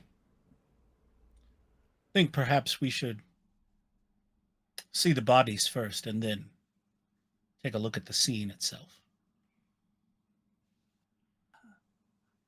I think at this point, too, Waykesh will interject with that. Captain, we are not your enemies here. We understand that it is frustrating that we have been called in to be here. I understand. Truly. Trust us, we do not like this idea that it is one of us any more than you do. Arguably more. We've worked the past 200 years to weed out this within the order. I assure you, if this is one of us, you will know, and we will be the ones who deal with it. Or you, whoever gets there first. And there's like a cockiness to that. Almost like let's work together, figure this out, and whoever deals with it so long as it's dealt with. There's an arrogance, I believe is the word, that I have on his sheet. There are guards at the door that's open? Yeah. We have 2 in the room with us. No, they're all outside. He's the only they're one all- who's they're No, outside at the now. scene of the crime. Oh, Oh. of course. Okay, I don't know. There weren't any there, like, to protect this guy, I guess, nearby, so the door's just open for anyone to get in. This is the point where Waykesh leans over and goes, he was a university professor. He wasn't somebody, he was supposed to be teaching a class when he was I killed. mean, They didn't need to be cops there. There was nothing wrong with this man. maybe he has some Just controversial ideas. He might have had some controversial ideas. We don't know. He's dead now, so somebody wanted him dead. And I think New kind of like points, and maybe like our kind of first interaction, but we'll point at Sol and be like, speaking of ideas, things, what was Curator Kroll also interested in the ancient Onderanian history as the professor was? Well, being a curator, yes, our history is one of his primary focuses. Yes. And where does the curator curate? Museum? Do you only have the one, or is there does it go by a particular? Just completely starting to fall apart here. But is the name of the? Where does he work? Yeah, thank you. The Isis Museum of Onderonian History. Oh. Captain, are you aware that of either of these men having any sort of people who might want to do them harm? I can't imagine why anyone would have ill will towards a museum curator or a professor of ancient history. Not to place too fine a point on it, but is there the possibility that as part of the museum collection there might be things housed that might have upset people from the places that those items were taken from? I suppose all of these objects are from here. Yes, but there are no tensions or rivalries with any particular places on the planet that might be upset with their artworks being taken or their pieces of their history. The history that we have on display here is pivotal to understanding our culture. This way nods at Veldin. What is not with the Force, but just kind of skill wise, what am I picking up from him as I'm kind of probing this particular line of questioning? Ooh. Why don't you roll me a perception? Right, that's what I can. Yeah, I can definitely do perception. Unless there's something else you would I like. also have, just to throw out there, I also have knowledge, skills, and education, and xenology, just in case either of those would apply. Hey, yo, I got crazy ranks in my academia. But yeah, I can do a perception. What's the specifically because you're trying to gauge his feelings on it. Okay, what's the the academics? What's the difficulty? We're gonna put this difficulty at a 1. He's not very good at hiding his feelings. All right. He's not good at hiding it because he doesn't know it. That's interesting. I don't know. I only got an advantage. Ooh. So what I would like to do is to continue to press him, and then if anyone else to roll, to give that advantage to them as a boost die. I was about to jump in because I think seeing my master kind of like probing in that way, I have a decent perception in that I have 2 ranks in it. So I think if I could catch on that my master was trying to kind of go along this line, I would also like to try to perceive. What are we perceiving? Like how forthcoming he's being about when I'm probing him about if somebody would be upset with their cultural treasures being put in a museum, and if his responses to that are on the up and up, and if he's holding something back. Okay, I have something. If you're gonna do this, can I don't know how assists work in this, but I also, if I can add on to boost die, because I have a talent I don't know if I can give or help with street smarts, of removing 1 rank of street smarts or knowledge for skill checks. But like, just because I feel like Soul has had a lot of interaction with cops, I feel like John Mulaney street smarts. But no, like, what are the vibes of a cop? Here's what I'll say. I'm going to allow you both to roll. I'm going to you're going to roll with perception. Okay. And you're going to have the boost die. Okay. Soul, you're going to roll with Streetwise. I put no talent in Streetwise. You're also going to have the boost die, though. So. And lower the difficulty, right? Oh yeah, yep. Yeah, 1. Okay. No difficulty then. Yeah, I was gonna say, that's just no difficulty then. Yeah. Oh, sorry, I hit the mic. Yeah, if it lowers the difficulty, then yeah. Right. So how do It's just a straight so it's Okay, so that's my Yeah, cunning. what's your streetwise and your cunning? My streetwise, I put skullduggery instead of streetwise. I'm so stupid. That's fine. That's okay. Cunning and 0. Okay, so cunning is 3. So it's 3 yellow die. No, 3 green die. Wait, Three- How many Yeah, how many green. dice? 3 green and how many dice do you have? You don't have any ranks? No ranks in. So yeah, Streetwise. then just 3 green dice. 3 green dice plus your boost die, which is the blue one. Okay. Okay. And I'll be rolling two yellow, 1 green, 1 boost.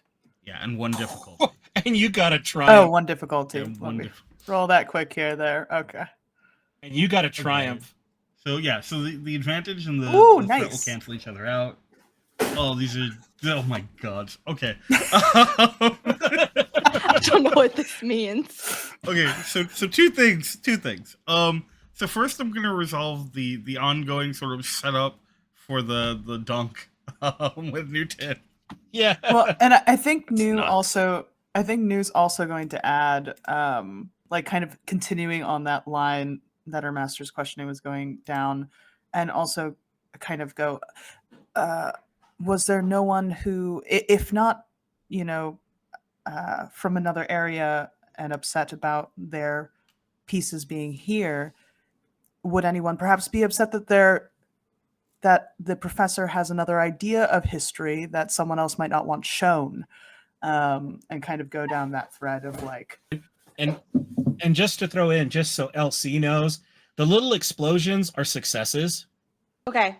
The little things with wings are called advantage, so those can Okay. be used to either enhance things that you might do in subsequent rounds, to enhance your allies, or to give negatives to your enemies.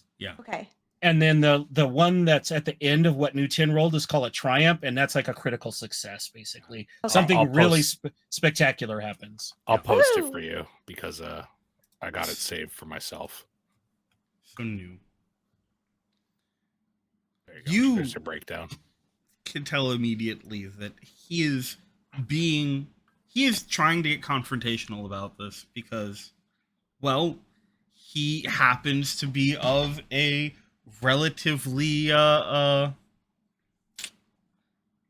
what's a polite way to put it? I don't have to be. He doesn't polite. want to He's be a- called a colonizer. He doesn't want to be called a colonizer. Yeah, fuck this there guy. you go. Yeah, he doesn't want to Yeah. be called a colonizer. I don't know why I'm looking for a polite way to say it. He doesn't want to be Yeah. called a colonizer. That's Yeah. upsetting him, as it does for most colonizers. Right?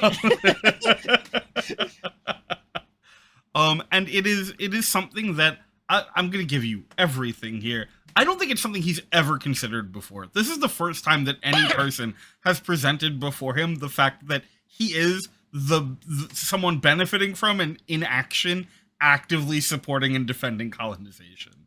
And like many colonizers, especially those who happen to, be part of the system, he doesn't really like having to be confronted with that. It makes him angry and upset and confused, and being confused makes him more angry. ACAB, y'all. But anyway, it is something where I don't want to say that he is being disingenuous, because he's not. He has never considered that before. But he probably isn't going to give it a respectful, realistic consideration, at least at this time. Whether that continues, who knows? It's entirely possible that you have now set him on a path that will end with him realizing the inherent problems with this. We ran got I mean, Yeah. what I was gonna say, what else is Triumph for? yeah. Can we get extra experience points at the end of this episode for radicalizing a cop? I think that makes sense. Yes, 100% you will. I mean, the guy's on the defensive right now because he's learned an ugly truth. Yeah.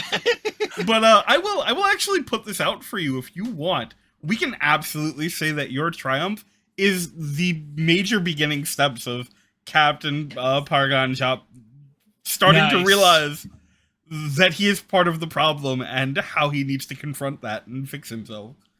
I would love Excellent. nothing more than that. Sits down at the end of his shift tonight, and he's like, maybe mom's right. Maybe I do need to go to therapy. It's that classic scene from TV shows and movies where he's sitting there with like a cup of something and everything's Coffee. moving past him in like fast forward. And he's just blankly staring, trying to figure it out. In like a really nice neighborhood too. Yeah. And he's like looking around and everybody looks like him. And he's Yeah. like, oh no. Quite literally, I think we just like landed on the "Are we the bad guys?" meme. Yes, exactly it. Oh, my Not that the goodness. Jedi are much better. This is This is a better Jedi than what we get in the movies, but like right. it's got work to go. It's still working on it. So while that interaction is going on, Give me Valden- one moment. Give me one moment Yeah. because I also want to resolve yeah, Elsie's, and then I will come back. Elsie. On top of watching this cop go through the beginning steps of maybe complete ego death, I mean, you've seen this a bunch of times before. He thinks he knows what he's talking about, so he knows what he's talking about. It doesn't matter what anyone else is saying because what they're saying is clearly wrong because it's different from what he's saying. You don't pick up on, I mean, again, ACAB, right? All cops have the vibe, but you don't pick up on that particular, like, desperately aggressive for the sake of trying to prove himself to be a guy vibe. You, in just kind of sitting back and watching how he's reacting to this, obviously he's getting defensive. Obviously he's trying to control the situation well beyond his control. But you very specifically realize that there is part of him that really does want to work towards resolving this, no matter what the solution is. He clearly cares about his people. He clearly cares about the safety of the people in this city. Genuinely, not just in a way that allows him to walk around with a gun and use it when he wants. I think that's what you pick up from that. Still ACAB. Yeah, but still 100% ACAB, yes. Yeah. That's how oh my god, how Lumira feels right now. It's like, all right, you pass for now, but still ACAB. Like you put me in a no, no, 100%. don't come back from that. So, Valden, what was it that you wanted to do? Valden, while that is going on, and while they're kind of like pulling that out, he's gonna like quickly pull out his data pad and looking like he is getting like making a couple of notes or whatever. He is actually going to try and tap into the computer back on the ship and start a download of the Onderanian history as it relates to particularly expressions of colonialism. Yeah. Yeah, I think it's a lot of data. It's going to take at least, 20, 30 minutes to get it all done. Yeah, that's no worries. Yeah, especially because like it's also not like your ship, so you still have to like get the permissions and then have it all downloaded and yeah. Yeah, just to start the process and then to look at later. 100%. Yeah. For sure. Love that.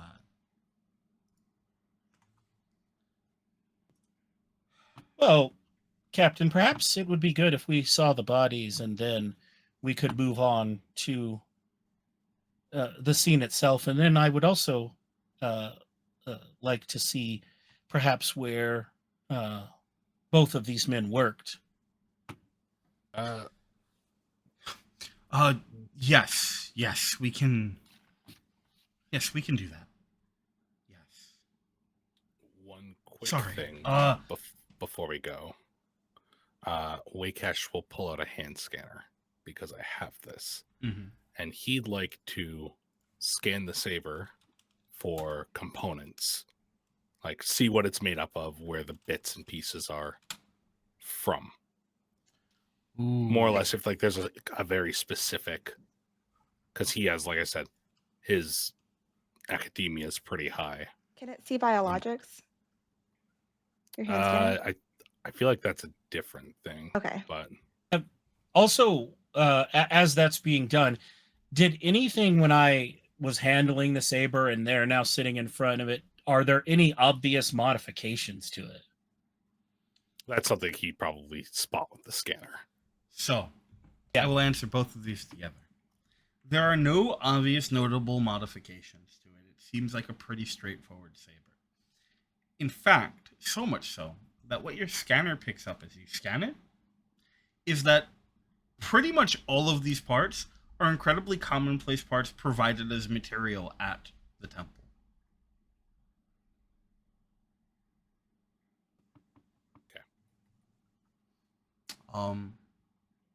However, No Corsian wood or anything like that. what? No Corsian wood or anything like that. Nope. There is almost nothing exceptional about this saber. Except, Weldon, you may recall that I mentioned earlier that there is a familiarity. Yes. And everything happened so fast that you didn't really get a moment to process anything when you summoned the saber, besides having to help make sure that things did not go poorly. Yes. But as you sit and this conversation goes on, you find yourself starting to have a moment of recognition of the essence of the saber. It's from someone you know. It's been a while. Mm-hmm. But the saber, as far as you know, feels like it belonged to Jedi Master Bellamir Vadric. Bellamir Vadric. It's been a while since you've seen Master Vadric. Sent off to something or other on the Outer Rim a few years back.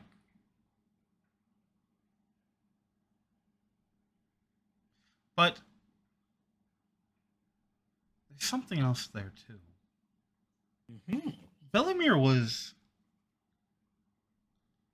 very much a Jedi's Jedi, for lack of a better term. Where you perceived things as being a give and take. Bellamir was very much of the belief that order could only come from the light side of the Force. A very trad Jedi, for lack of a better term. So it's strange to you that there is some sort of lingering dark energy here. The crystal is not bled, but it is afraid. Okay.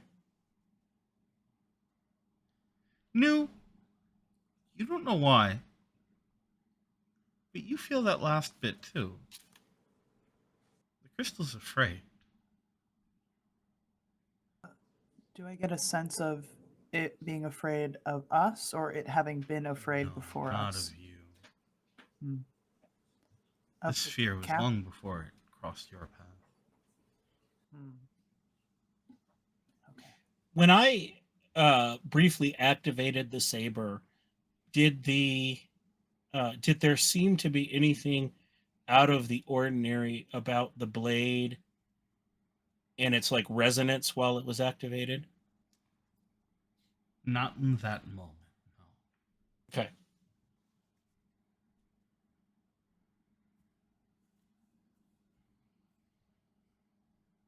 And as you are taking a moment to ponder this, the captain rises. And he goes, all right, after taking a moment to sort of get his mind back on track, going, I'll have to think about all those other things later. He gets up, he goes, I'll take you to see the bodies. For the sake of saving us a trip, he picks up the stack of papers like old school classic papers and sort of tosses them in a pile over to the group of you. And then taps a few things on the extended data pad, and then swipes it away, at which point you all get an alert on your respective data pads. Assuming you have not set it to not connect to local networks. So maybe not Lumira. Way also wouldn't have connected it. So. Awesome. Yeah, okay, so then actually, who is connected, if anyone? Connected? Okay, cool. Yes. So yeah, there is very pointedly, very notably, two, like, whooshing sounds.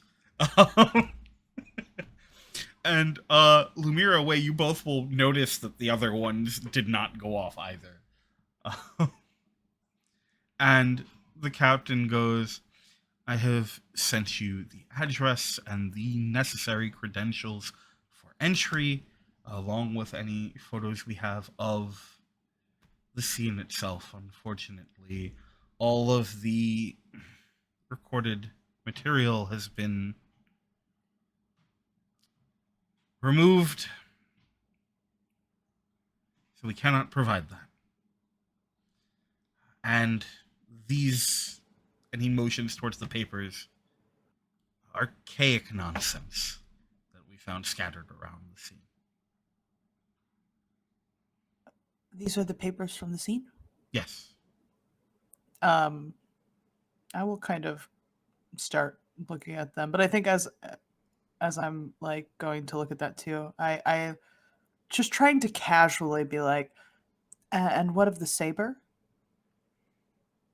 Does it stay here, or You can take it with you as long as it is understood that it will be returned upon the resolution of this.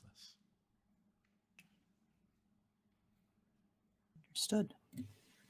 And then my bosses will talk to your bosses, and I'm sure the Senate will have something to say, and we will figure out where it goes in the end. Fair enough. I have also sent you the professor's class roster. You could talk with Gregorian. That was the student who called it in. Student is a Gregorian named Kodak. Kodak is the name of it. Kodak. Okay. Mhm. Great.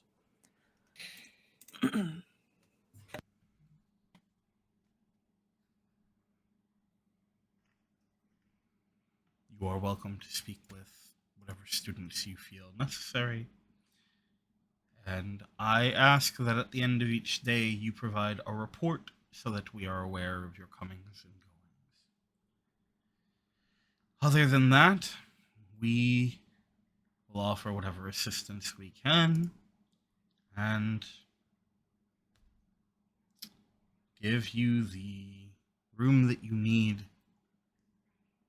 to help us find a solution here. Fair enough, Captain.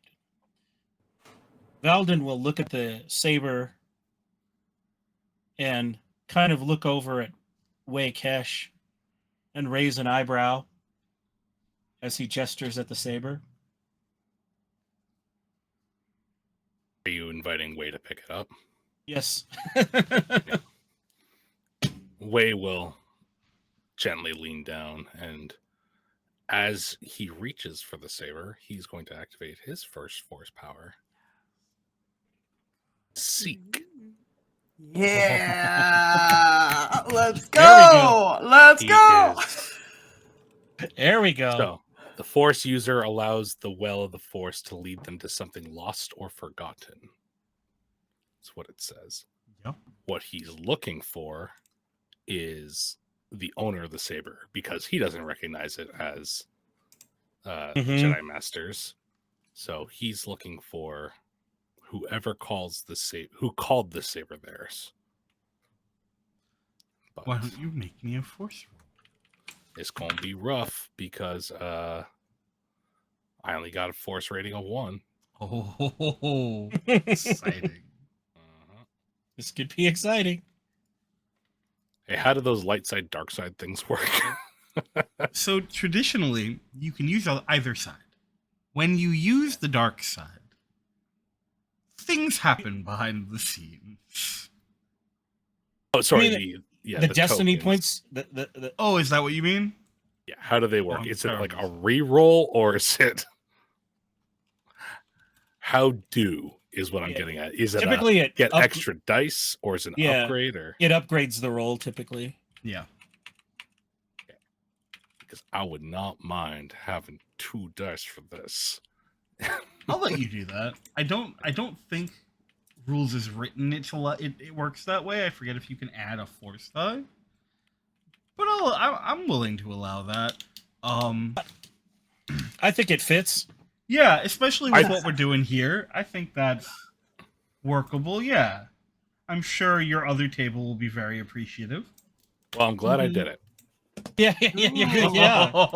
So that is too light and too dark, huh? Yep. Love to see it. Okay. So, besides the initial activation, are you attempting to do anything else with it? Yeah, sure. I can spend 1 light, 1 dark, right? Is that how it, like, you can spend them You to do can, different things? unless it specifically says one color, yes, you can spend either. Okay. So, gonna use a light side because it says this user may spend. Oh, that's 2. Yeah, you need 2 for the basic. The basic upgrade. seat. Yep. Okay. So I'll spend 1 light and 1 dark for that basic one. Sure. And then I'm also going to spend 1 light to use because I have strength 1 in it. And that eliminates 1 force-based illusion. Okay. And I only say that because I think that Wei is so aggressive with his disgust for the dark side that he always does that as a precaution. Love it. So, Wei, with your disgust for the dark side, you reach out into the force and ask it to guide you to who held this saber. And it begins to carry you like a stream. Your consciousness expanding outwards, following through the stars. But as you move, the stream begins to slow. What was once racing waters is now like a babbling brook.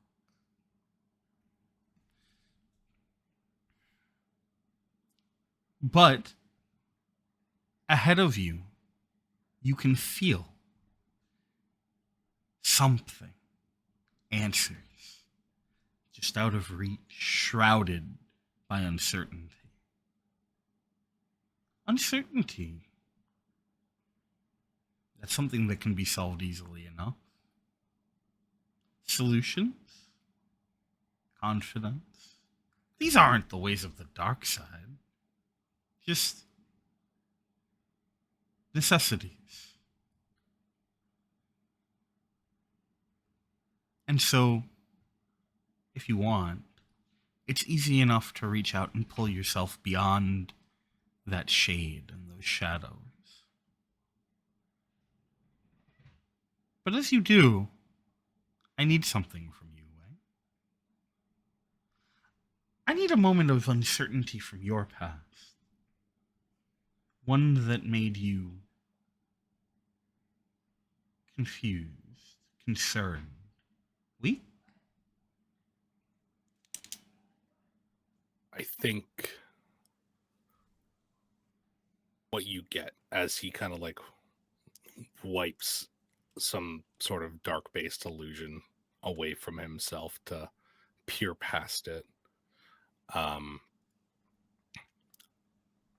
And like using this it's a reflection of a mission gone wrong where him and his master arrived at a village on what was supposed to be like a dropping off of like maybe something like a natural disaster relief, and shelters did not hold up the way they were supposed to. And Wakesh looks around, and uncertainly he thinks, is this the path I want to walk down?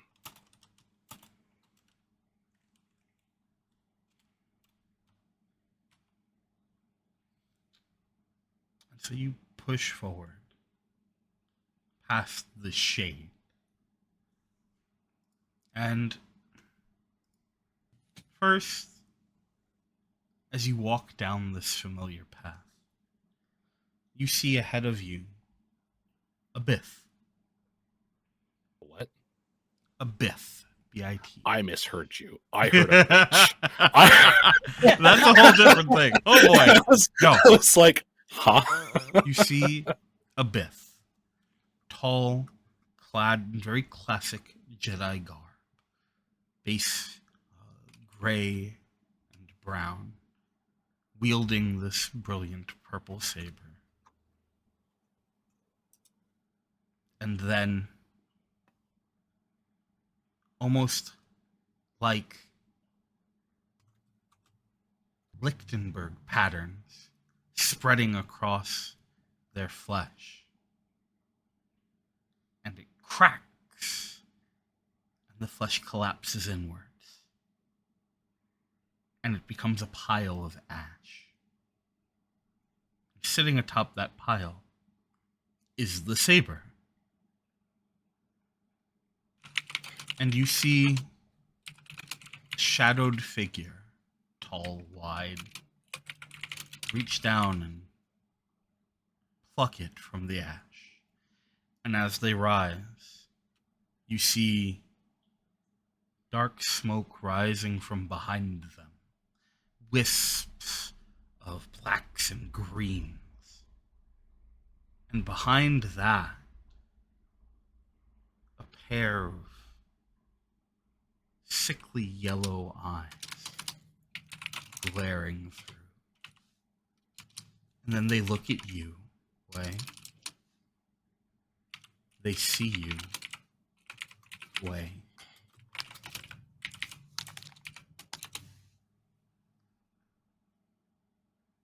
And that's where we're going to wrap today's episode. They see you, Way. Thank you so much for our wonderful cast for being here and being a part of this. Thank you to all the people in chat who have hung out and have been enjoying and talking through all of this. We have a captain who's going to be rethinking all of his choices for the better, and it's wonderful. And so, we're going to take a moment for everyone to tell you, yes, they did. They radicalized the cop, and it's wonderful. He's going to spend his entire night thinking about how he's a part of a broken system, and also trying to acknowledge that he is part of a colonialist nightmare, and it's great. Is it the one that was being flirted with? No comment. Actually, I can answer this. It's a different name, so no. But give it time. Give it time. Yeah, I feel like this is only the first of many, so we'll see. We're working on it. So I think we'll go in reverse order today. LC, putting you on the spot. Who are you? Where can we find you? What are you getting up to? I'm LC, and you can find me on all social media at Optimistics. I don't want to spell it again. That's okay. It's in the chat. It's fine. I'm gonna make fool of myself. Oh, I good. could have looked at the chat. OPTIMISTIICS. We did it. I did not think that it was in the chat. That's so smart. I'm gonna do that next time and not embarrass myself. Anyways, pick a social media, type that in. You could probably find me. If you can't find me, then it's not me. Then I'm not there. If you do find me, it might be me. I don't know yet. Schrodinger's Elsie. This is the energy that's being brought, and we love it. We foster this. Blame Q and Cass for that. They knew what they were doing. I can be found here on alternating Saturday mornings. Today's Saturday mornings. Yep. And then on alternating Tuesdays, which is not this week, but next week, the 29th, I believe it is. We're back with our Masks campaign. They call us villains over on Entropy Emporium. And I play a little, as we discussed earlier, maybe be number one in casualties. I don't know yet. I'll never find out, apparently. And I am maybe or maybe not dying. So we'll find out. I mean, I know, but everybody else. What else was I supposed to say? I was Lumira Sol. That's also who I was here today. That's me. Excellent. I think that goes to me then, right? I think so. Did I do that order? Yeah. Okay. Yeah. And what a delight to have you, Lumira Sol and Elsie. So glad to have you join the table today. Hey, everybody. I am Katelynn. I use she, her pronouns. You can find me at KKENNEY, K Kenny Plays. Here, same time in 2 weeks. And then also occasionally on Tales of Initiative with some Flabbergasted for their tabletop test kitchen, I think. Anyway, absolute delight. And if anyone's in New York and wants to see a mashup parody musical of Waitress and Sweeney Todd, I've got links to a show that I wrote. Nice. 100%. Hold up, what? So, yes. If you've ever wanted to see Jenna murdering people, maybe. Anyway. Yes, that's me. I'll toss it. That's me.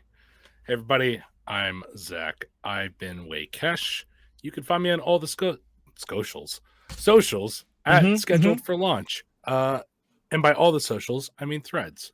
Because I don't like being in a lot of places. Because I don't like social media.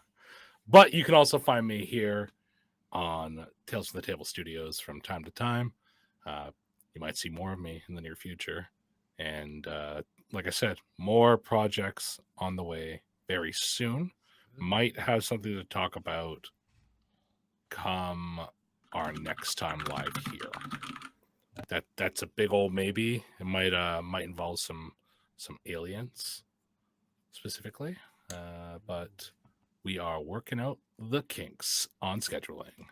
So follow me on threads for that, and catch me back here in 2 weeks. Catch the other table too. They're like the bag. I think that we're more.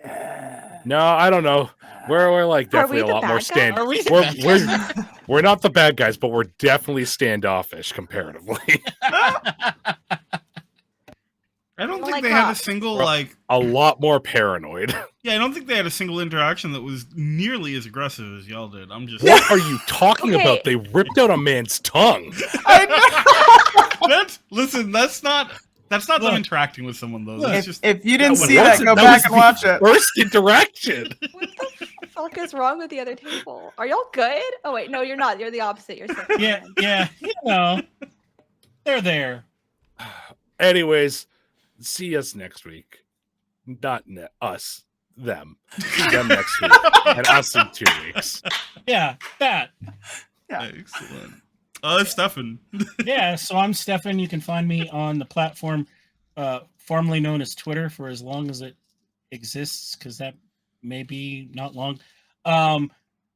Under at Umbral_NightX, or you can find me over at Blue Sky at umbralnightx.bluesky.social. You'll find me there musing about history and social justice issues and all that sort of thing that I do as a historian. And find me in various other places working on some projects that I can't talk about quite yet, but hopefully soon. Keep your eyes peeled for some stuff coming up for Black History Month. We'll be talking about those here soon. And I was playing Belden Vos Eska, the Jedi Master, who, just for those who do know the system, I made my role for using those dark side points, and I slipped a little bit closer to the dark side. Fortunately, Belden has a lot of light side right now, morality, so he's got some cushion. But that whole bit about us being the bad guys, by the time we're done, who knows? So Might not we'll be see. true. Yeah, We'll see what happens. I'm in the same boat. Trust me. I took that choice, so I did not fuck up my character. Yeah. Hey, y'all, it's Drake Lionheart. Most people call me Lion. I am the creative director for Tales from the Table Studios. And I am lucky enough to have been your Taleslinger for this game, and I am super hyped to have been able to do so. Everyone here has been amazing. If you want to see more of their stuff, you can go over to our Discord. We have a whole section where you can see all the cool stuff that they're doing and go check it out, along with, I think their socials should be posted there too. Go see them. Go see the things they're doing. All these people are amazing, and they should be perceived more when they want to be, obviously. Important distinction. Please only perceive them when they request to be. With that said, you'll see me back here next week with our wonderful non-Jedi persons. See, I got it. As we continue, because it's important when you're hearing a story, or when you're watching a story, or when you're experiencing a story unfold, that you get to see both sides. We wouldn't want any biases to pop up, would we? So until next time, remember, love yourself, take care of yourself, eat enough food, drink enough water, do the things you gotta do, and always remember to tell your tales. Love you so much. See you next week.